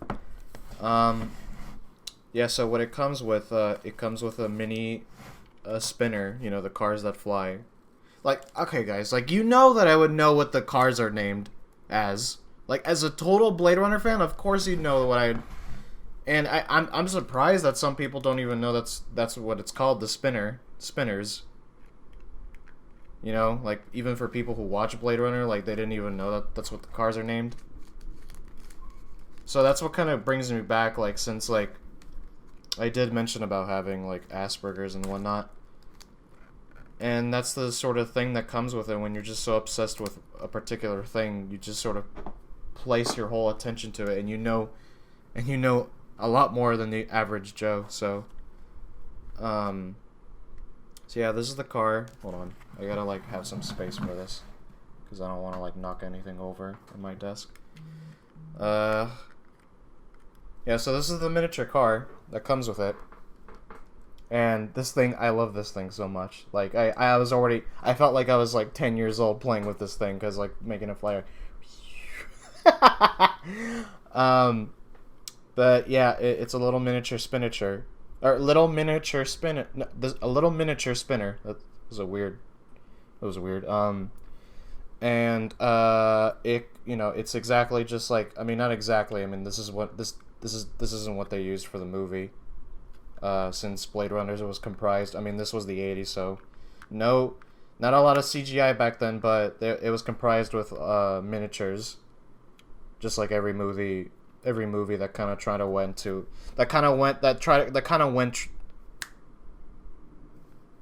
okay, now I can start sentencing more correctly. They used miniatures since in the 80s there wasn't a lot of CGI that you could use, and if you could use the CGI, it didn't really look that great at the time. So you'd have to stick with either animation, like stop motion animation, or miniatures. That's the way to go back then. That's how you did it back then. And since miniatures were used a lot for movies that wanted to go beyond the boundaries of filmmaking, so that was Blade Runner, and there was a miniature of a spinner like this, sort of, but obviously a lot more detailed and a lot more bigger, and it would have, like, two little miniatures of Harrison Ford and Edward James Olsen, I think. You know, so when people see, like, the cars flying in the movie and they see those two little figures, they think it's the actual actors flying in them. So yeah, this is the spinner, and I love this thing so much. I love it so much. Yeah, this thing is just, you know, I've always wanted the cars from Blade Runner. Like, I've always liked the cars. And, yeah, I'm really glad I'm able to get this here. Even the doors, open like this as well. Like, by the side. So that's really cool. And there's a little bit of detail inside of, I don't know if you guys can see that. For those who are watching, through, you know, actually, I always have trouble with focusing on this thing. Hold on, actually. Come on, there you go. Ooh, it's focusing a little. Hold on. This whole thing is going to be comprised of yeah, there you go. So you can see a little bit of, like, the sets. Man, this thing kind of. Yeah, so you can see a little bit of, like, you know, the seats and all, and, like, the little, like, controls for the car. So it's really cool. It's really cool, and I love this thing. I love this thing so much. I've always loved the cars in Blade Runner. I thought they were just very intriguing. They weren't your, like, typical, like, you know, Back to the Future bullshit cars. Blade Runner did it first when it came to, like, flying cars. They did it first, so. Yeah, and for those of you that don't know, like, Blade Runner kind of also, like, kind of sparked the flying car interest. So, and I'm not just saying that because I'm sucking Blade Runner's dick. Like, that's actually, like, a proven thing. That's not from Isahi either. And as well, it comes with not actually made with paper, but a metallic like actually made with metallic unicorn from the for those who've seen Blade Runner, from the ending when Deckard finds the unicorn origami, signaling that his partner knew. So that, that was very cool. Yeah, so it's really cool, and there's I like the little horn that comes with it too. And yeah, so for those that, I'm not even gonna say it. Like, you have to watch Blade Runner.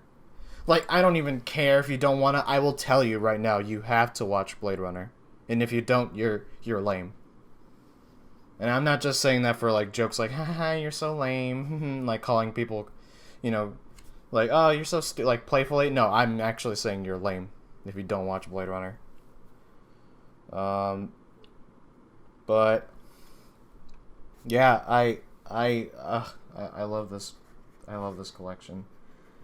This thing's never leaving out of my hands. And here, I'm gonna like show up two other things before I get to like the main thing of this collection.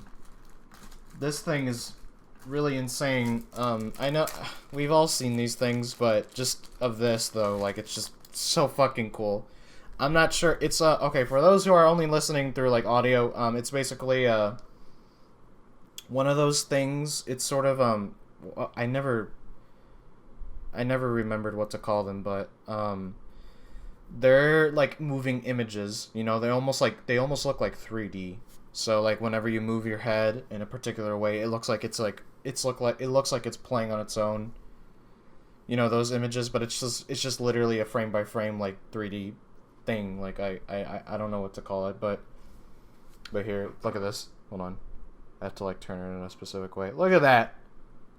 Look at that. And like the Blade Runner title that just like kind of goes like that. So fucking cool. I love this thing. This thing, on my shelf, and it's not going anywhere else. It's just so hard to like even like express like how much I love this thing. It's too much. It's too much for me. So there's that. It's a moving image for those listening. It's a moving image of Harrison Ford's character holding, the blaster. And this is near the end of the movie. I recognize it. This is near the end of the movie, and him holding the blaster and looking scared. Yeah, so that's really, really, really fucking cool. So, okay. Let me just like kind of like. The only thing I have like a little problem with this thing, like with this case, is just it's sort of like. It feels very tight. It kind of feels hard to like take out of things, but that's it. But I still love this thing. Okay, and also what it comes with, as it is a collector's edition, it comes with a folder comprised with let's see, it says Blade Runner. A folder comprised of concept arts made before the movie. So for those who don't really know exactly what the use of concept arts is, basically trying to get the feel for the movie or project that they're making. So they make conceptual art, so they know what they're sort of heading into before they make the movie or project. And it's also used for like video games as well. So like as well as they do for TV shows, like whenever they're sort of like brainstorming what the set would look like, So that's what really concept art would be. So it literally goes up to the name concept art. And look at this shit. Look at this. I recognize this. I've seen this. I don't care if I've seen this everywhere, but I've seen this, and I love this image. So on the back it says there's also like information on the back for each concept art. Here it says although originally hired to design vehicles and props for Blade Runner, they're talking to Sid Mead, which he was like the main. He was like also he was like the prince to like Ridley Scott's King. I feel like I think when it comes to like visualizing, he was really kind of like the visual guy for Blade Runner. And so Although originally hired to design vehicles and props for Blade Runner, visual futurist Sid Mead often included immersive backgrounds into his artwork for context. His work so impressed director Ridley Scott that Mead soon found himself also designing detailed environments for the film and even a few matte paintings. So yeah, Sid Mead was a big deal in Blade Runner. I mean, sure, Ridley Scott kind of served, but Sid Mead was kind of the unsung hero. Like, he was sort of really the main guy who really did all the visuals for Blade Runner and the sets and whatnot. So, and he also passed away not too long ago. So that's really sad. I'm not used to when hearing about people from my favorite movie that they worked on just die. It's just, but we all have a time to go. So it's this one here, which is sort of the Deckard's apartment, what they thought should look like. And on the back here says, inspired by airline lavatories, Ridley Scott urged Sid Mead to design Deckard's bathroom with similarly sleek and utilitarian functionality. Deckard's bathroom with similarly sleek and utilitarian functionality. Visitors to the set would notice numerous small graphics on almost every surface of the bathroom. So they really went hard with the visuals with Blade Runner. I mean, for those who know me and how much I talk about Blade Runner, it's already a given that Blade Runner is so heavy when it comes to visuals. It's insane. Yeah, here's the next one. It's one of the trucks in Blade Runner. Looks really great. Sid Mead drew it upon real. So before I read this, Blade Runner also liked to sort of take things from our world and sort of just mesh it with this futuristic world that's being made, and it sort of brings a sort of reality. It sort of brings so with this here, it's like a taxi. It's like a futuristic taxi, basically, a taxi cab, and really they weren't trying to go all Star Warsy and all this sci-fi made up bullshit. It felt very grounded to our reality, and I'll mention later. But here it says, Sid Mead drew upon real world inspiration for his futuristic taxi design, the Metro Cab. That's what it's called. In an effort to minimize costs, vehicle fabricator Gene Winfield hired a local cabinet maker to construct the Metro Cab out of a decidedly low-tech substance, wood. It was all very simple, but it was so effective as well. Just really. This was, I remember the scene. I mean, this wasn't in the final, this wasn't in the final version, but this was a scene when Deckard visits, this was a deleted scene. This was when Deckard visits his injured Blade Runner, his injured fellow Blade Runner that tried to interrogate a replicant, but got shot in the process of it because the replicant. See, I'm telling you guys, you have to watch the movie. I'm not trying. That's literally part of the plot, but this is a deleted scene, so you have to watch it. I'm telling you, you have to watch it. But anyways, okay, to be honest, for those who are listening and I kind of had to cut off the podcast. You probably haven't noticed, but I had to cut off the podcast from last night because it was getting very late and I didn't want my loud ass to be waking up people, and now it's 4 in the afternoon and I look like shit on camera right now, so yeah, but in this, here it says, in this deleted scene, Deckard visits fellow Blade Runner Holden, who remains on life support following his near-deadly encounter with Leon. The iron lung type device appears elsewhere in the film as a police kiosk outside Abdul Penn's Heisen snake shop.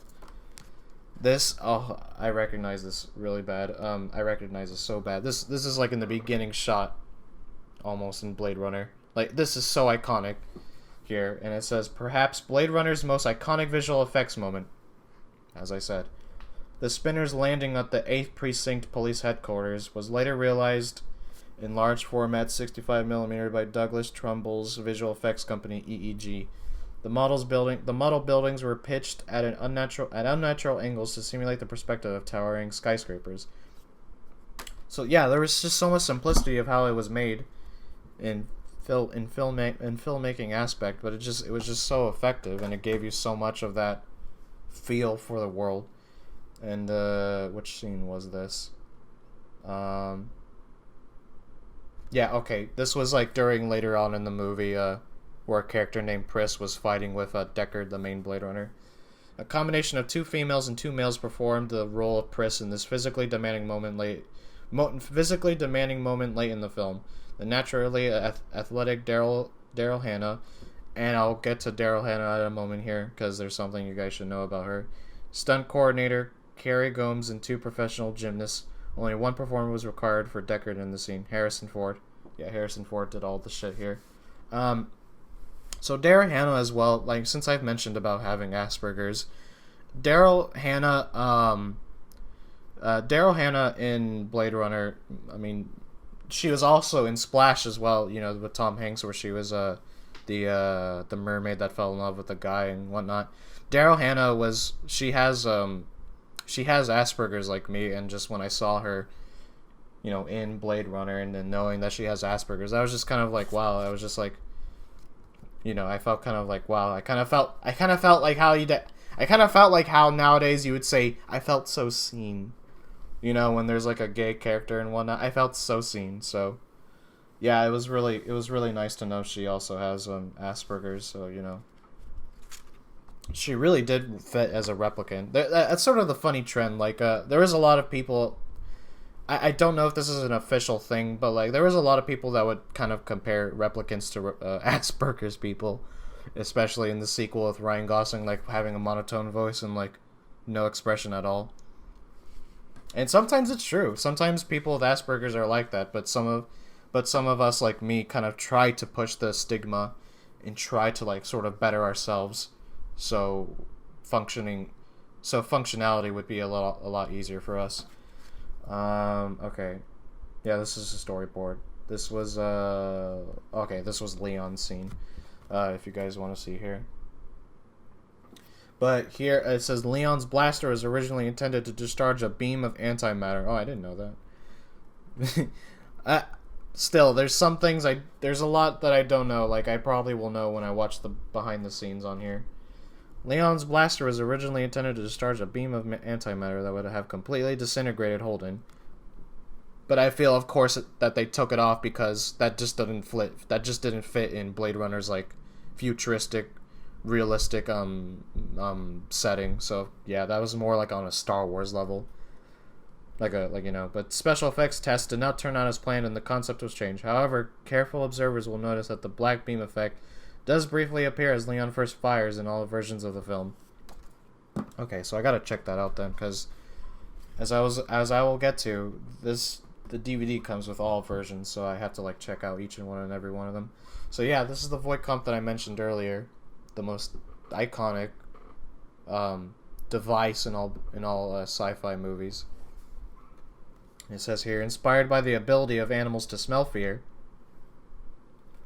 The Voight-Kampff's device bellows breath in and out process.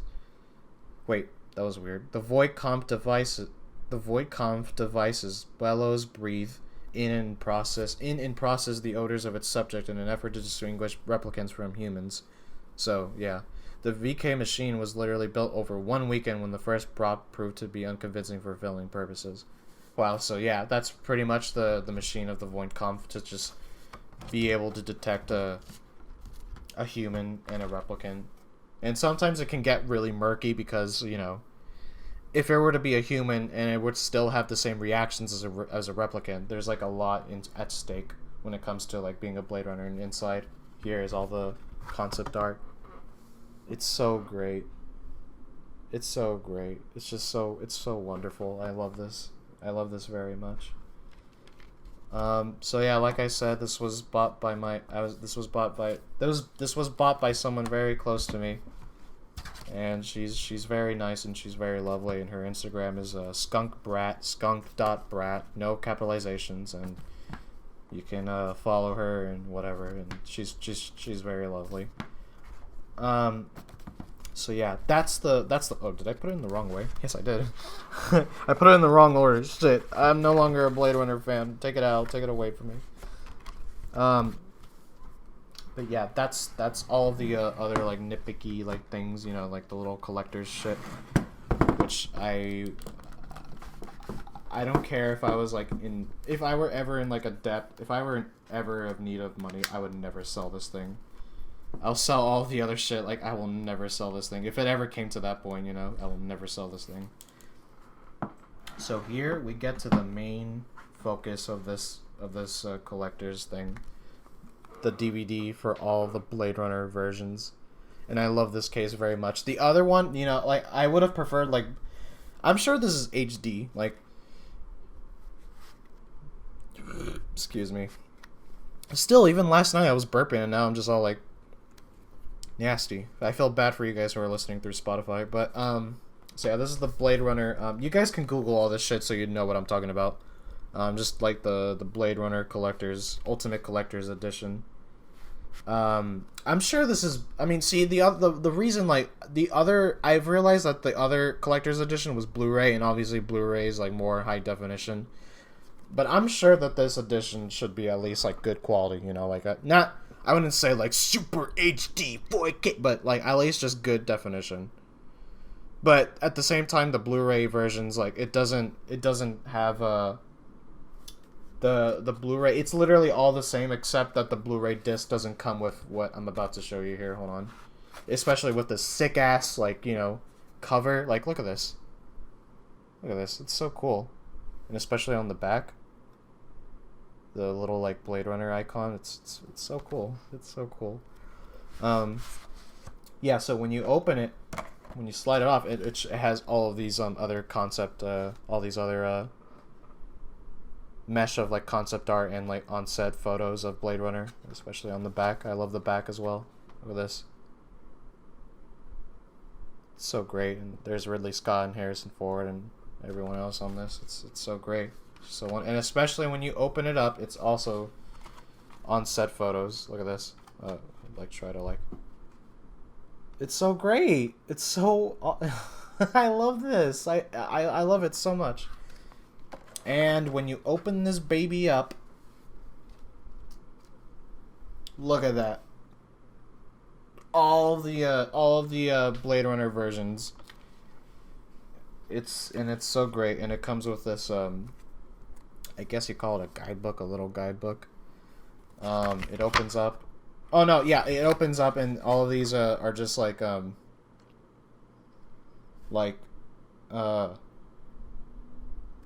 each version's yeah, they're each version's which each version is like, so like, you know, it's sort of like, yeah, it's sort of like the guidebook to what each version is, and like here's like some, and the majority of all these are just on set photos. But yeah, this is so great.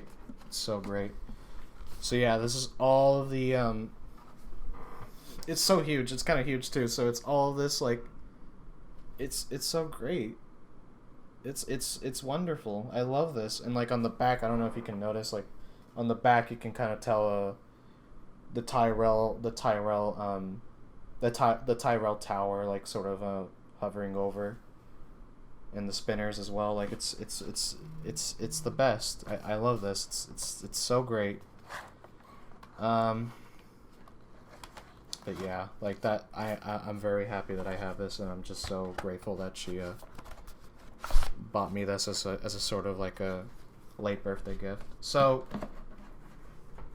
I think as I was gonna, let me close this suitcase up. I love that it's like a little suitcase. Like look, so it just like clicks. I can carry it with me and just show who's boss in like film class. You know, I know something about film too, and I just whip this baby out. But yeah, so here, now I can just sort of hold it now. Yeah, but Blade Runner, you know, of all the things that you guys know me as, like Ash from Evil Dead and all these movies that I talk about, to me, the one movie, like if I had to keep one movie of all the movies that I like, I mean, I'm sure this is like a question that's like told by everybody else, or been told by people, is that the one movie, or the one series, I guess, the one movie that I would keep, the one movie series that I would keep very close to me, dear to my heart, would be Blade Runner. Blade Runner is like my heart and soul of me. Like I keep it very special to me. It's a very special movie to me. Both Blade Runner and the sequel. Like just Blade Runner in general. I keep Blade Runner very special to my heart. Like Blade Runner is literally what makes up all of me. Sure, like I'm Ash from Evil Dead and this and that. No, but Blade Runner is literally what makes up all of me. So, yeah. But if you've never seen Blade Runner, I highly suggest you to watch it. I know because I've tried so many times to show people like what Blade Runner is like the first time, and they never usually get it. Because I don't know if it's just that I don't know if it's just that they don't care, or it's just like so much to take in at first. But if you don't, if you're really interested and you want to watch it, then I would suggest watching it more than once. Like at least watch it like 3 or 4 times, because the first isn't that long. It's like an hour and a half, but the second one, yeah, that shit was very long. But I didn't mind. I was happy that it was like almost 3 hours. It's funny. People complain that the sequel's very long, even though they don't fucking mind watching like 3 hours of like Star Wars shit, because it's entertaining. Blade Runner is not Star Wars at all, like people think that it is. It's a very depressing, very laid out, slow and grim world. So a lot of people like to mistake it that it's Blade Runner or a lot of people like to mistake it that it's Star Wars, even though, especially since Harrison Ford is in it, and since like everyone knows Harrison Ford is Star Wars or this and that. But yeah, it's a very dark and depressing world. Blade Runner sort of I'll tell you, I won't tell you what happens in the movies. You gotta watch it for yourself. But basically, Blade Runner it's set in this very dark and very dirty and just very rundown world. And it constantly it rains all the time, but it's been expanded in Blade Runner that it doesn't necessarily rain all the time. Like the climate can change, but usually it's raining. Since the climate is like kind of declining like very, very harshly in the world of Blade Runner. And the funny part about it is that it's not far from our timeline. Like literally it was just 2019, and that's when the first movie takes place in. So yeah. So Blade Runner really is about this world that's dying, and it's like it's near to its death, like to just where it's nothing like the Earth that we've known before, where everything grows and it's beautiful and whatnot. And nature, and especially nature as well, died in the world of Blade Runner. Like because in Blade Runner there are artificial animals that we've known before, but they're nowhere natural. They're just sort of like they're sort of physical memories of what we've known animals to be before they died and sort of gone extinct in the world. So nature has died in Blade Runner, and the city is very and it mostly takes place in Los Angeles, and in the city is just very conjumbled together. It doesn't feel like there's a lot of space for anything, and there's sort of like there's classes in Blade Runner as well, especially the higher class are almost like in the heavens.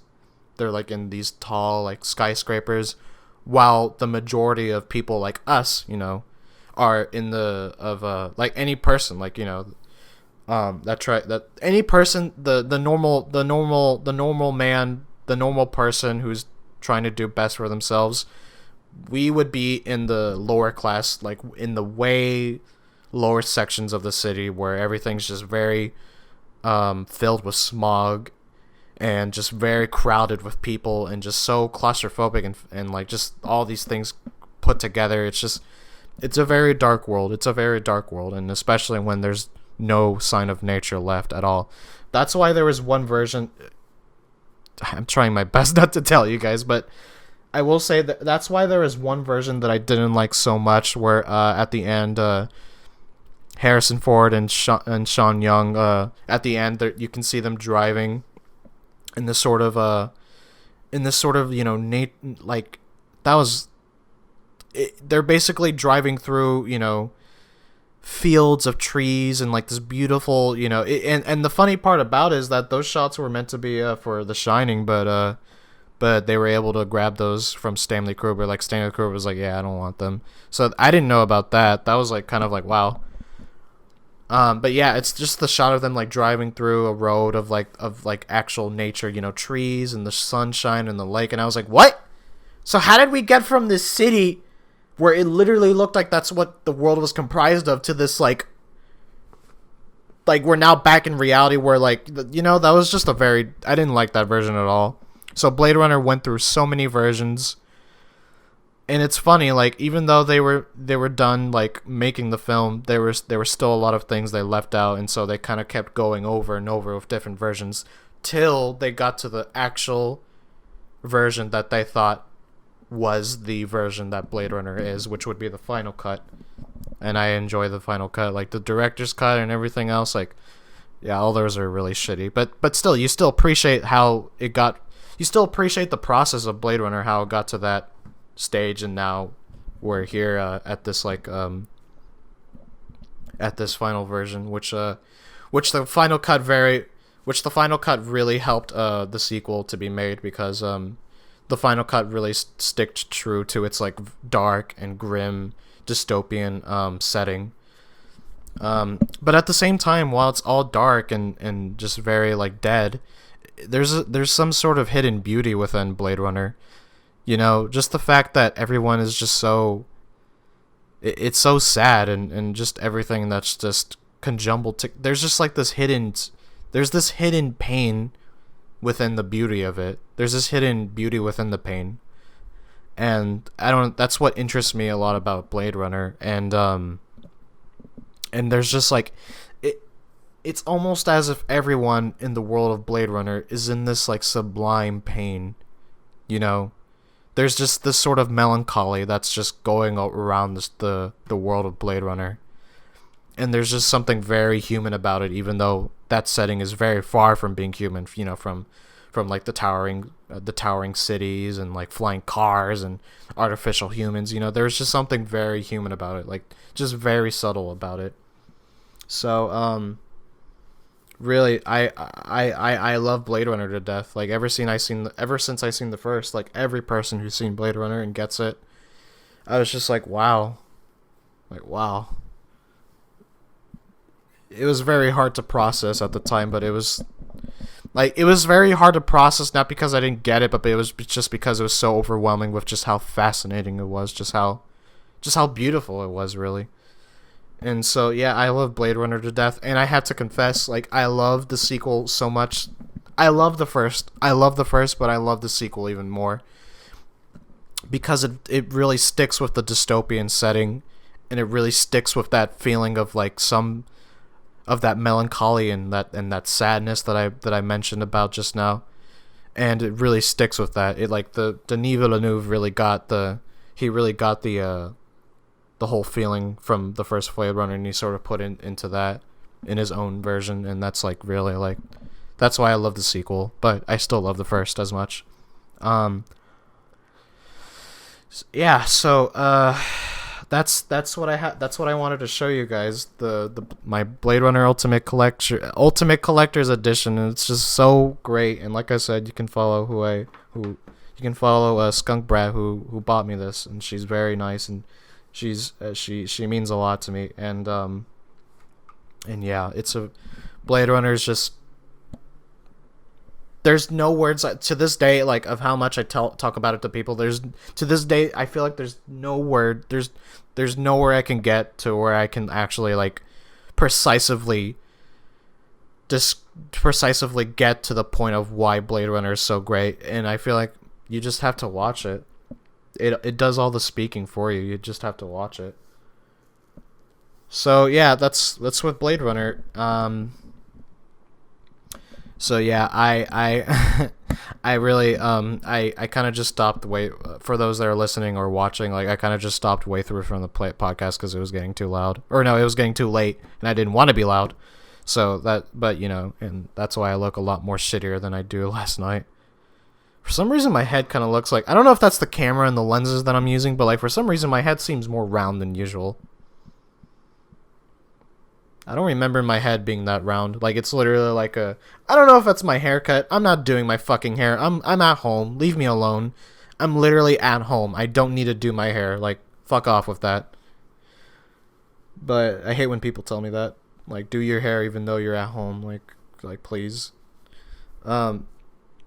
Yeah, but my head looks rounder than usual right now. But, yeah, but for those who are watching, you guys obviously know I'm such a Blade Runner fan because I have these 3 posters of Blade Runner behind me, and I have Blade Runner figures over there by my shelf. I don't know if you can see it, but I have Blade Runner figures on my shelf, and on the back there, I have this little shelf, which is my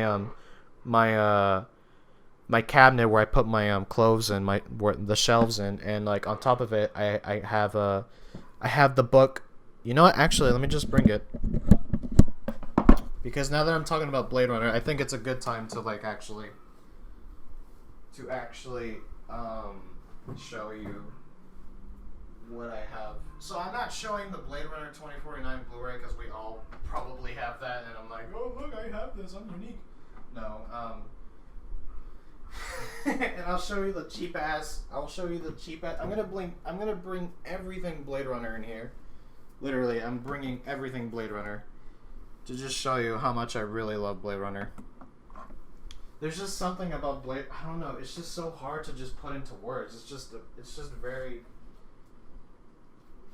It's very beautiful, Blade Runner. There's just something about Blade Runner. Like, but beneath all of that pain and all that darkness, there's just something beautiful about it. Just the way that just the way, like, the imagery with it, and, like, the cars flying in the constant rain and the depressing look of everybody. Like, there's just something about it. There's something very human, even though it's in a world where humans are sort of almost indisquishinable. I've never had this trouble with words. There's something about it that feels very human, even though it's in a world where humans are indisquishinable from each other. Google, you're gonna have to help me. You're gonna have to help my autistic ass, because I'm having so much trouble.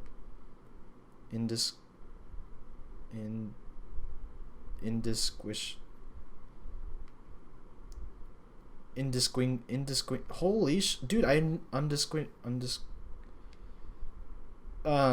no, it's indisquishinable.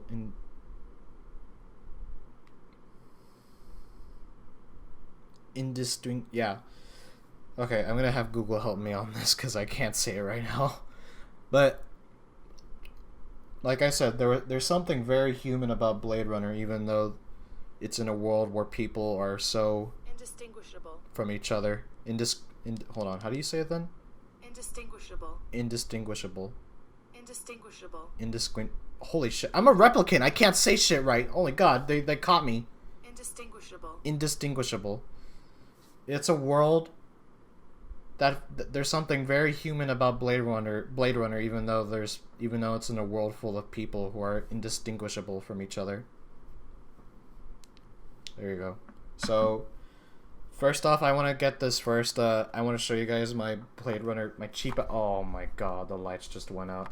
This is a very cheap-ass Blade Runner pistol. This is the best one I can get. Because the actual Blade Runner pistol is, like, worth $1,000. I'm like, no, come on. As much as I really want it, I don't know about that, but... The lights went out. See, this is my... Oh, now it's went on. It's doing it for the camera. It knows it's on camera. So this is my Blade Runner pistol, you know, and it's cool, I guess, for like just for being like it almost resembles the original pistol, but it's still, you know, at least the things glow. I mean, on the other side it doesn't, so it's very cheap, but you know, it's at least cool.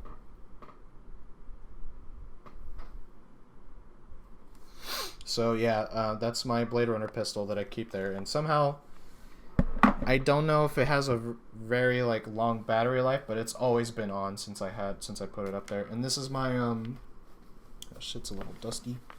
This is my vinyl for Blade Runner.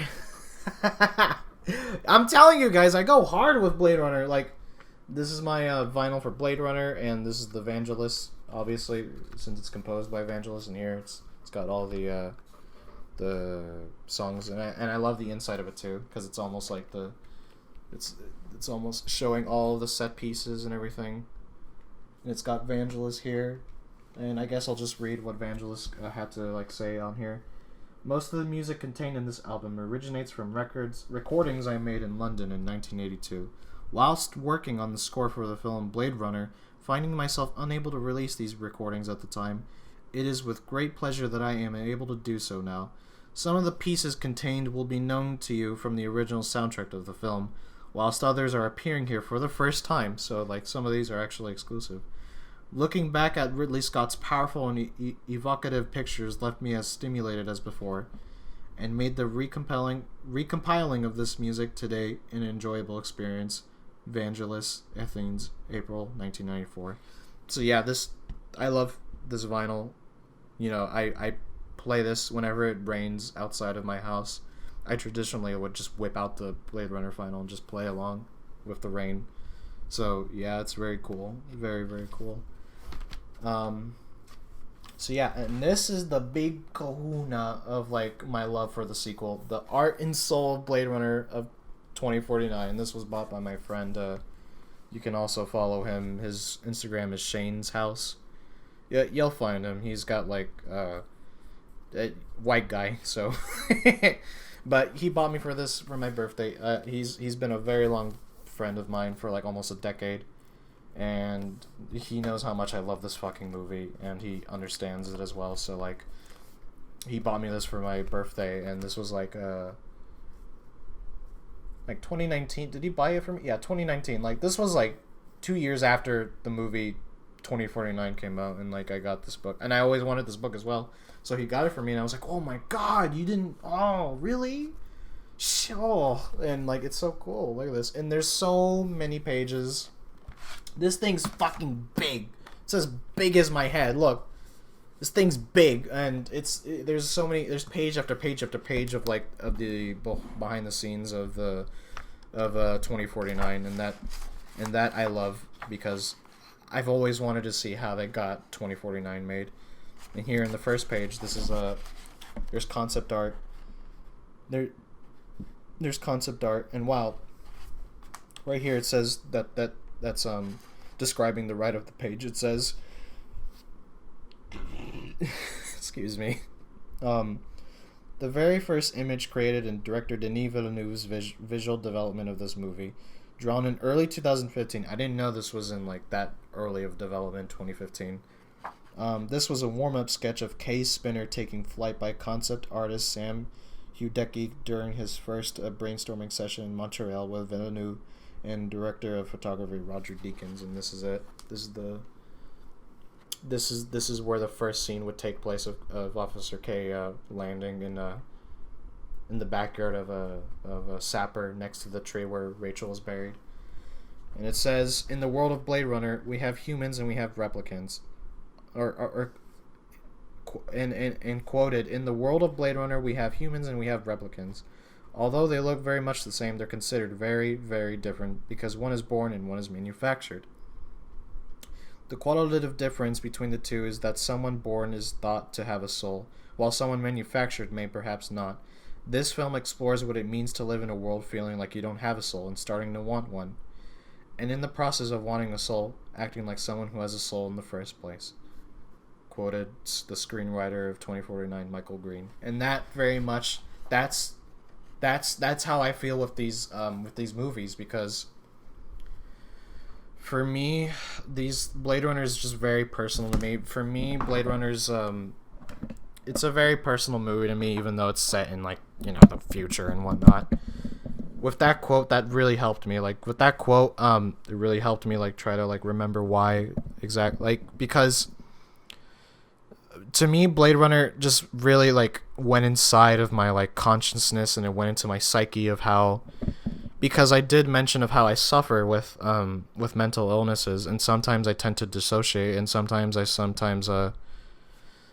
I sometimes seem to have losing my grip on reality, and and with depression as well, depression plays on that as well. And with depression, I just seem like, I always feel like that I'm just not able to be loved or able to be seen as a person, and I always kind of and especially with Asperger's, like you feel like a totally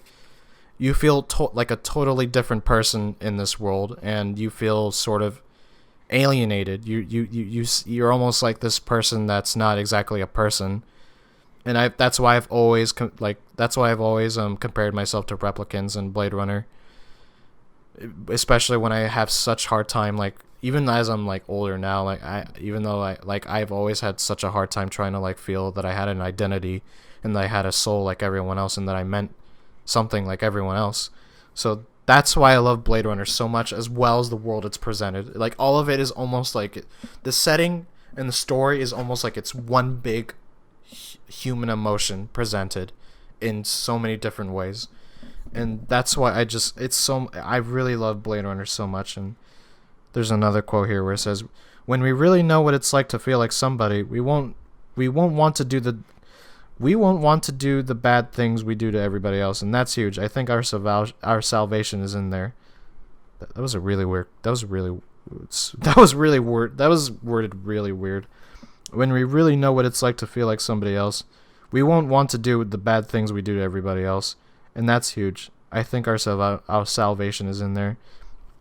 And that is the screenwriter of Hunter Fanchon, who also wrote the first Blade Runner, so that's pretty big. Oh my, see, like, look at this. Look at this here. Hold on, I gotta set this down. Look at this. It's so beautiful. There's just so much emotion going on here.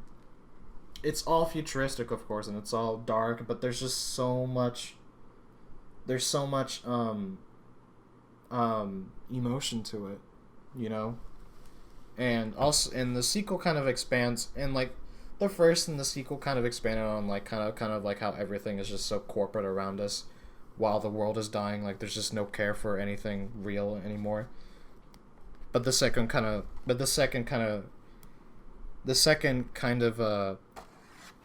expands on that. And for me, like, just seeing how passionate Denis Villeneuve was for Blade Runner to make Blade Runner the sequel. I don't know him obviously I don't know him personally, but I'm very happy for him. Like, I'm very happy that he was able to make this sequel, this wonderful sequel. I was like, it's almost like I can just see that in these pages. Like, I can just see that he was very passionate about it, and he wanted to do right by everything from what the first movie meant to him. And I relate to that a lot. Like, I feel that resonance that he's carrying when he made this movie, and that, like, I just, like, Denis Villeneuve is, like,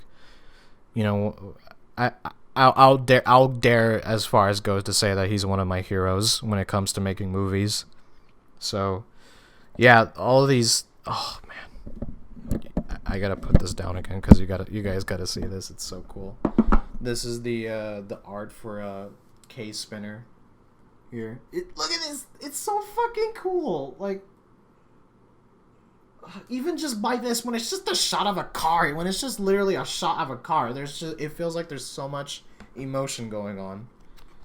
I love, and to be honest with you guys, like, as much as I love Blade Runner, I was never able to, like, read through all of this stuff, and I really should one day. Like, I should literally just have one night, like literally one whole day of me just, like, reading this, because I love the sequel very much. So yeah, let me just put these things back, because there's so much shit on my table at this point. But yeah, coming back to what I was saying, I very much love, I'm very, like, now, like, after, like, 4 years after it's crazy, it's already been 4 years since the sequel was made. Yeah, but after that, now just thinking about it, like I'm just very like because since I was always passionate about Blade Runner, I'm just very happy that someone like Denis Villeneuve and especially his filmography before 2049 has always been so good, and his films are always filled. His films are always filled with such emotion that it's just like very overwhelming, and so I feel that he was just very perfect. He was literally the person to be the one to make the sequel for Blade Runner 2049. So I'm just very happy that he was able to make the sequel, and I'm just very happy for him as someone who would want to make movies. So okay, well, sadly guys, like I said, I'm not planning to do this podcast so super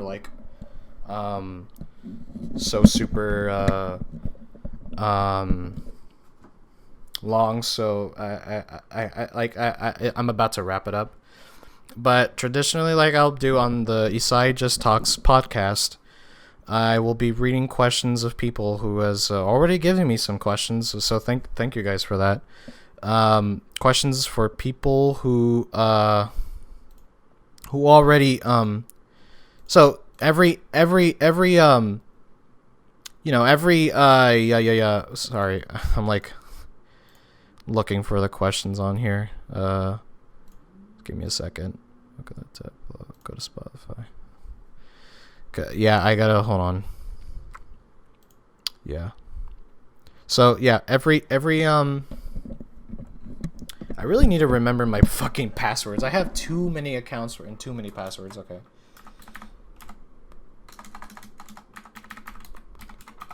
So so traditionally on Isahi Just Talks, I will be answering questions of people. Oh wow, so I did. Okay, so now I remember my fucking thing. Okay. Give me a second, guys. So as I'm trying to say, traditionally, I will be reading off questions from people, and here, I'll get to it. Just give me a second here, guys. Okay. Something simple like that.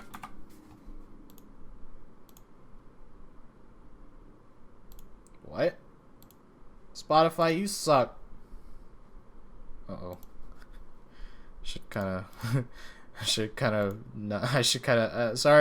Spotify, I like you. Please keep my channel on here. Okay, let's just skip through all of this.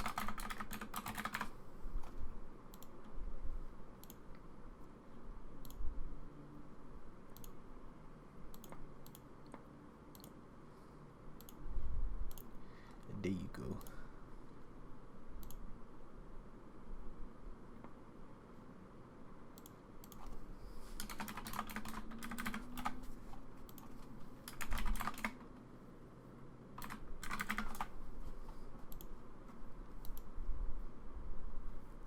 Okay.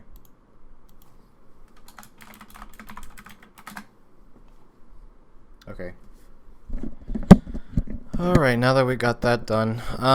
Yeah, so traditionally with every near the end of every podcast that I do, I will be reading questions from people that already has sent me some questions, so thank you guys for that. So let's do the first question here by Iron Cam. I always got that fucking mixed up. Iron Cam 2001. That's his username. If you guys wanna check him out, he's pretty cool. What were your initial feelings about Blade Runner and its take on science fiction? Oof, heavy question there. So, but good one. Good question. My initial feelings about Blade Runner is exactly how I still feel about it. I felt that the first time when I've watched Blade Runner, and at first I was really so when I was younger, like I've mentioned at points here, that when I was younger, Indiana Jones was he still is a huge childhood hero to me, and so I was interested about Harrison Ford. To be honest, I was never really I never really did care about his character as Han Solo. I really did love his character as Indiana Jones. So I would look into Harrison Ford a lot. And I remember there was this, so on YouTube sometimes you'd find like these weird recommended, back then you'd find these weird recommended videos that would like be of movie clips. You know, so I found as I was like going through like Harrison Ford and his stuff, there is this video, the noodle scene of Blade Runner, and that's technically how I kind of first found out about Blade Runner, the noodle scene. And when I saw that, where it was Harrison Ford ordering the noodles in the first Blade Runner, and it was like, "Come nisho." The chef, the order taker in the White Dragon, the "Nisho." He said, "You Blade Runner."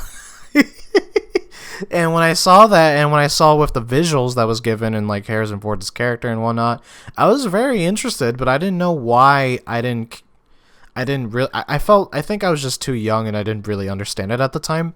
But at the same time, I was just very intrigued by what was presented to me, you know, by just that one clip of the visual of how rainy it was and how blue it was and how there was just something about it that I just couldn't really put the tip of my tongue on. The fuck. But when I finally got to watch it, like 3 years later, I think. I remember I watched it with my dad, I think. But when I finally got to watch it, oh man, that was such a ride, and that was so much to take in. That I really felt like when I first watched it, I really felt that this was I already knew that when I first, because I watched a lot of Star Wars as a kid. I was like 12 when I would watch a lot of Star Wars, 11. I had the DVD set of the whole trilogy, you know, Return of the Jedi, New Hope, Empire Strikes Back, and I watched that shit always. I would always rewind the reels on Star Wars, but as soon as I watched this, I felt that this was something totally different, and this was something totally unique. This was something that I knew there was something special about it. I still loved Star Wars at the time as a kid, but at the same time there was something inside of me that I felt that was very special with Blade Runner that I couldn't just get with Star Wars. And I really did. I was really intrigued by what it took on in sci-fi when to me I don't feel like it's just sci-fi. I call it emotional sci-fi. Because a lot of it dealing with replicants that are just unable to just feel emotion, and you know their struggle of trying to like have more life and be a person like everyone else, in the way the world was presented as this dark place and this very sad place as it was raining all the time, and just like, you know, and just like I felt that's what I call it as, Blade Runner, emotional sci-fi.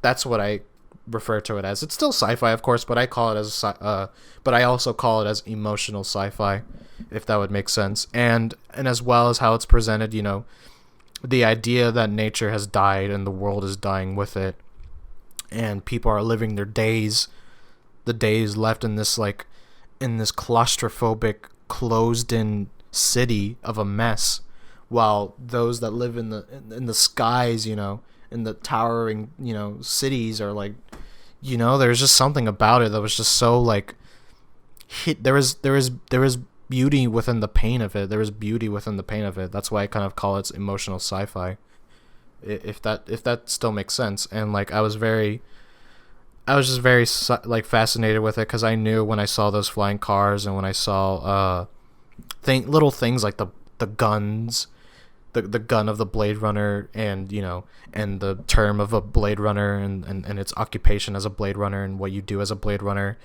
the whole world of it was just so, there's so much about it that I was just so, I knew when I saw it the first time when I was younger that I just couldn't get that with Star Wars, because Star Wars is very easy, because I know that Star Wars is very easy for people to watch, because it's fantastical and it carries the same mythology from, like, you know, when the underdog person becomes the hero of the story, you know, all of that.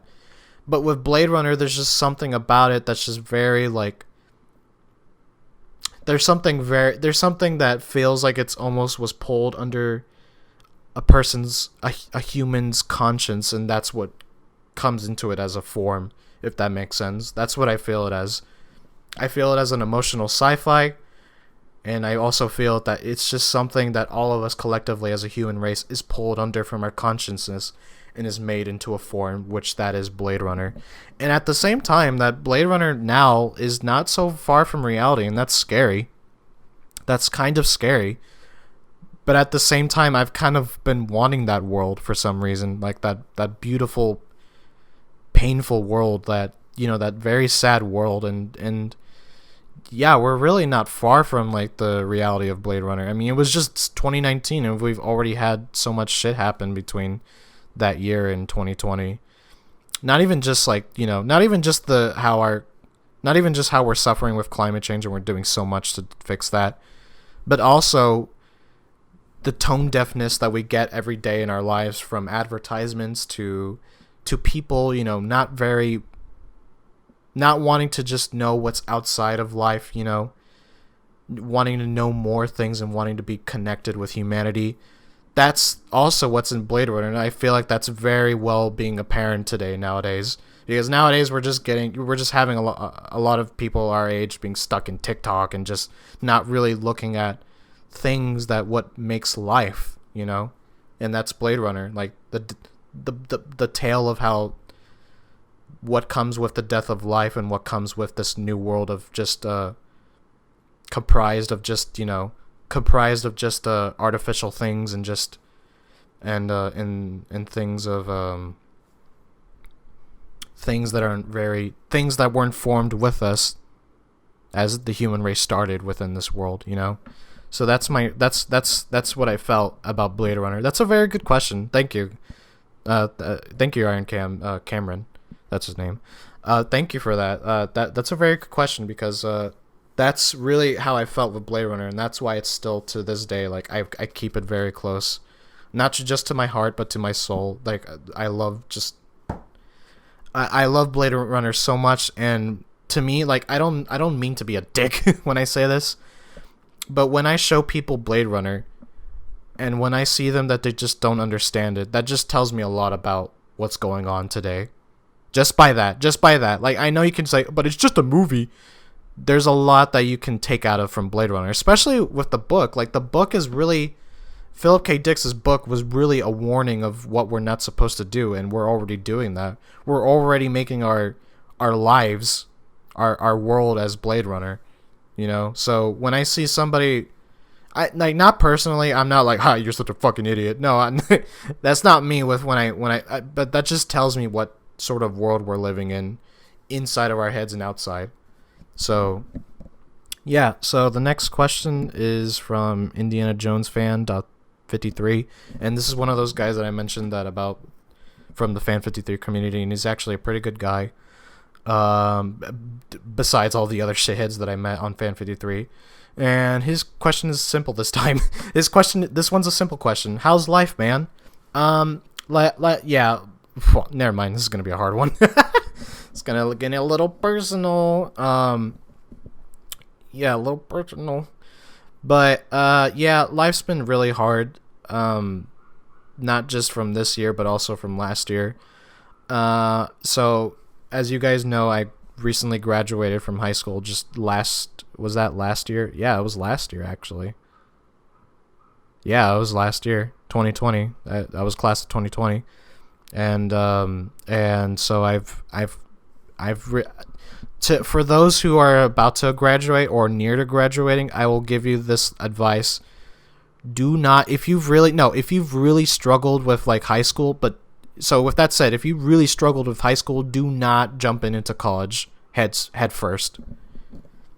Because I feel like that's sort of, that really does not help me, because like I've realized now that, because I've been struggling a lot with college and school, so like not just like because it's like, oh, it's work, there's so much work, but because of like the mental headspace that I'm in, and I'm just really not meant for it right now. I know that I'll come back to it like in a year or whatever, but that's my advice. Do not go into college head first if you really were struggling with like high school. Give it a year or two, get a job, at least go work, and when you feel comfortable enough, like you feel like you can actually, go into college. So that's really how it's been. Like, life's been pretty hard, both on a mental health note and also with like school and whatnot. But I try to make the best of it like anyone else can. Like, that's really all you can do, just one step at a time. And really, it's evident, it's apparent that I try to do everything in my power to like just do something that can distract myself, like this podcast, like talk to you guys, and create like little edits of mine, because I love editing, but not editing like, let me get this straight, like if people edit, like if you do it as a hot, like there's some people who edit shit where it's like auto-generated from an app. Like, you guys ever seen them like Stranger Things edits where it's like 11 saying, "Oh, I don't want to leave you, Mike," and then all of a sudden it goes boom, boom, boom, boom, boom, and it's like Tama Impala, The Less I Know the Better, playing like in slow-mo, and I'm like, you made that in an app, you didn't make that on your own from scratch. Like, fuck off. I know you didn't. I've seen that shit everywhere. Everyone does it. That's not the editing I like to do. The editing I like to do is within my own style and within my own, like, I make it from scratch. I get my presets and I get my things that I want for the editing, and I just make it all into one product. That's how I feel editing should be done. Not from like just some fucking app and you just put in Tama Impala and say, "Oh, I'm a good editing person. I'm a good editor." Like, fuck off, dude. Shut up. And especially with editors who just like, it's part of the aesthetic. I get it. It's the whole aesthetic at this point. But I hate editors who like think they're the shit when literally all they do, and all the edits are just because of one actor, because of how good they look and whatever. Like, they don't really give a shit about the movie. It's just the actor. And it's just like, it's literally just cut of them looking good with slow-mo music where it sounds aesthetic, that bullshit. If you do it for fun, then I don't really have a problem with it. But when you start saying you're the shit when like every edit of yours looks almost the same, then yeah, please shut the fuck up.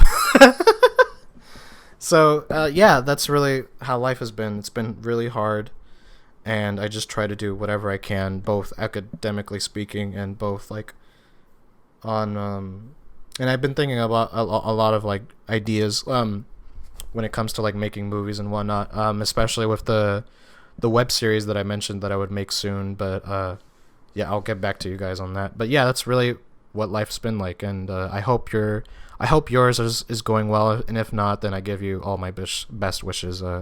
Indiana Jones fan .53. Yeah, Indiana Jones fan .53, and I can relate because I mean, his name is Indiana Jones fan Indiana Jones fan .53, so we both like Indiana Jones, but I go hard with Indiana Jones. Like, he's my childhood hero. I love him. The next question goes from Big Goff. I've known this person for a very long time, since I was like 14 almost. She asks me, what intrigues and interests you so much about Blade Runner that it's your passion?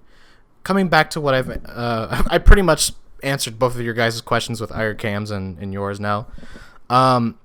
Just how much it's well presented, and I knew that it kind of, it clicked in something inside of me that I didn't know I had, both on a filmmaking aspect and on an emotional aspect. Because filmmaking, all in all, no matter what kind of fucking cinematographer you use or what shots you do, all in all, in the end, it's all about story. And there was something about Blade Runner's story that kind of clicked inside of me, and I really did feel like I could resonate with it on an emotional level. When you mix it as well with all these sci-fi aspects with it, there was just some... Excuse me. God, these hiccups. Yeah, but there was just something about it that was just so, like... Just so very... like I said, it's just so hard. You just have to watch it, and you know when you know? And it's a very... They're very beautiful movies, I think. They're very beautiful. I know it's sci-fi movies, and I know it's like, flying cars and like dystopian advertisements all over and shit, and like but when you really look closely into it, I feel they're very beautiful movies. Like pain, like beauty within pain, like I've said. So yeah, that Blade Runner to me, I sort of kind of I really just put it next to how I feel on a day-to-day, on an emotional level. That's how I feel. Like, the best way, if I could ever put my emotion into a physical form, that would be Blade Runner. Literally, both movies, like the whole world of Blade Runner. That's the best way I can put it. But good question though. Like, it's almost the same like Iron Cams, so I basically answered both of your guys's. But yeah, good question. Thank you for that. And this one's by the same guy who bought me the art book for Blade Runner 2049, the whole, Shane's house. If you guys want to add him or whatever, it's shane's.house. So his question is, this one's less of a serious one now. It's actually like about video games. Forte. Favorite Call of Duty zombie song. In parentheses, he says, my guess for you is Die Rises, We All Fall Down. Yeah, I love We All Fall Down. Like, we all fall down, we fall down. Like, I love that fucking song. It goes hard. But, like, if we were to put, like, a whole list of Call of Duty zombie songs, like, my top three, so what I would put my top three, my third favorite Call of Duty song would be Moons' Coming Home. If anyone's played Call of Duty Zombies, then you'd probably know what we're talking about. The secret song on the map of Moon, Coming Home, where it's like that really like screamo hard song. That's a good one. That's what I would put on number 3. Number 2 is Carry On. I mean, that's a good song, but not as good as Avenged Sevenfold's Carry On, which for some reason they didn't put in transit for Black Ops 2, which is really weird. Like, there's a really weird way to do it on how to activate the original Carry On from Avenged Sevenfold. Like, you actually have to go into the Xbox 360's files and like delete some. It's in there. The thing is that the song is in there, but it's not in the game though. So you have to like, because I guess like 2 of the Carry On songs are like put together and I guess the system is like having a hard time deciding which ones like to use, so it uses the other Carry On, not Avenged Sevenfold. So I remember watching a video on it because I really loved Avenged Sevenfold's Carry On in transit for Black Ops 2, and I remember he had to like delete like the one Carry On song, so it would take over Avenged Sevenfold. So yeah, that's a good ass song, like by Avenged Sevenfold. And my number 1, yeah, it'd be Die Rises, We All Fall Down. The lyrics go hard. The whole the tune that comes with it, like even though it was in a shitty map, Die Rise, like I have some things to talk about, not today, some other day, but like when it comes to like Call of Duty Zombies, yeah, Die Rise was the worst. I will like no, but as far as that goes, I will literally put Die Rise above Transit, because Transit is horrible. It's like Transit, and the funny thing about it is that Transit, there was so much in store for Transit that it could have been a good map, but it was just the execution was horrible. So horrible. Like, it was the first map that kind of gave the open world aspect of zombies. But there was so much that they were planning on doing all of the stuff that could have made it a good map, but they weren't able to, because since the Xbox 360 had so many limitations, as well as the PS3, so like they really had to cut down a lot of things, and it made into this piece of shit. But if Transit was ever to be remade, and now with like how now that we have these next gen consoles and whatnot, I feel it will be the best map ever. But we weren't just given that opportunity because the limitations of the last gen consoles. So yeah, those are Die Rise is my favorite, but those are my 3 favorite Call of Duty songs that I have to give. So those are the questions.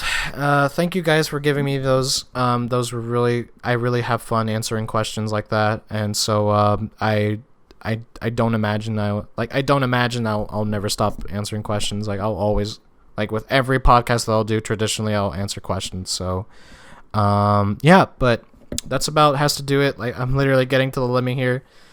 That's about does it, guys. Thank you for listening so much. Thank you for listening, like, so much for, like, onto this podcast of my dumbass that you have to hear. And I kind of thought, like, on a schedule base, I guess I'd do this every once, like, every week or so, like, so I would do it 1 week, and then every 1 week after that week I wouldn't do it, and then, just every week, not every week, like literally every week, but once a week, after a week. So I'm saying so much of week, so I think you guys know what I'm trying to say. Sorry guys for having for being autistic. Sorry guys. So yeah, every once a week I'll do I'll podcast. I'm imagining that's how my schedule should be. So yeah, guys, thank you for listening so much. If you want to just support me, I guess just follow me, I guess. I'm not gonna be saying, oh, I'll put down my Patreon or whatever. No, but yeah, thank you guys for listening to me. Thank you guys for God, it's so hard. Thank you guys for tuning in. Thank you for listening, and I'll see you guys next time. Take care, everyone.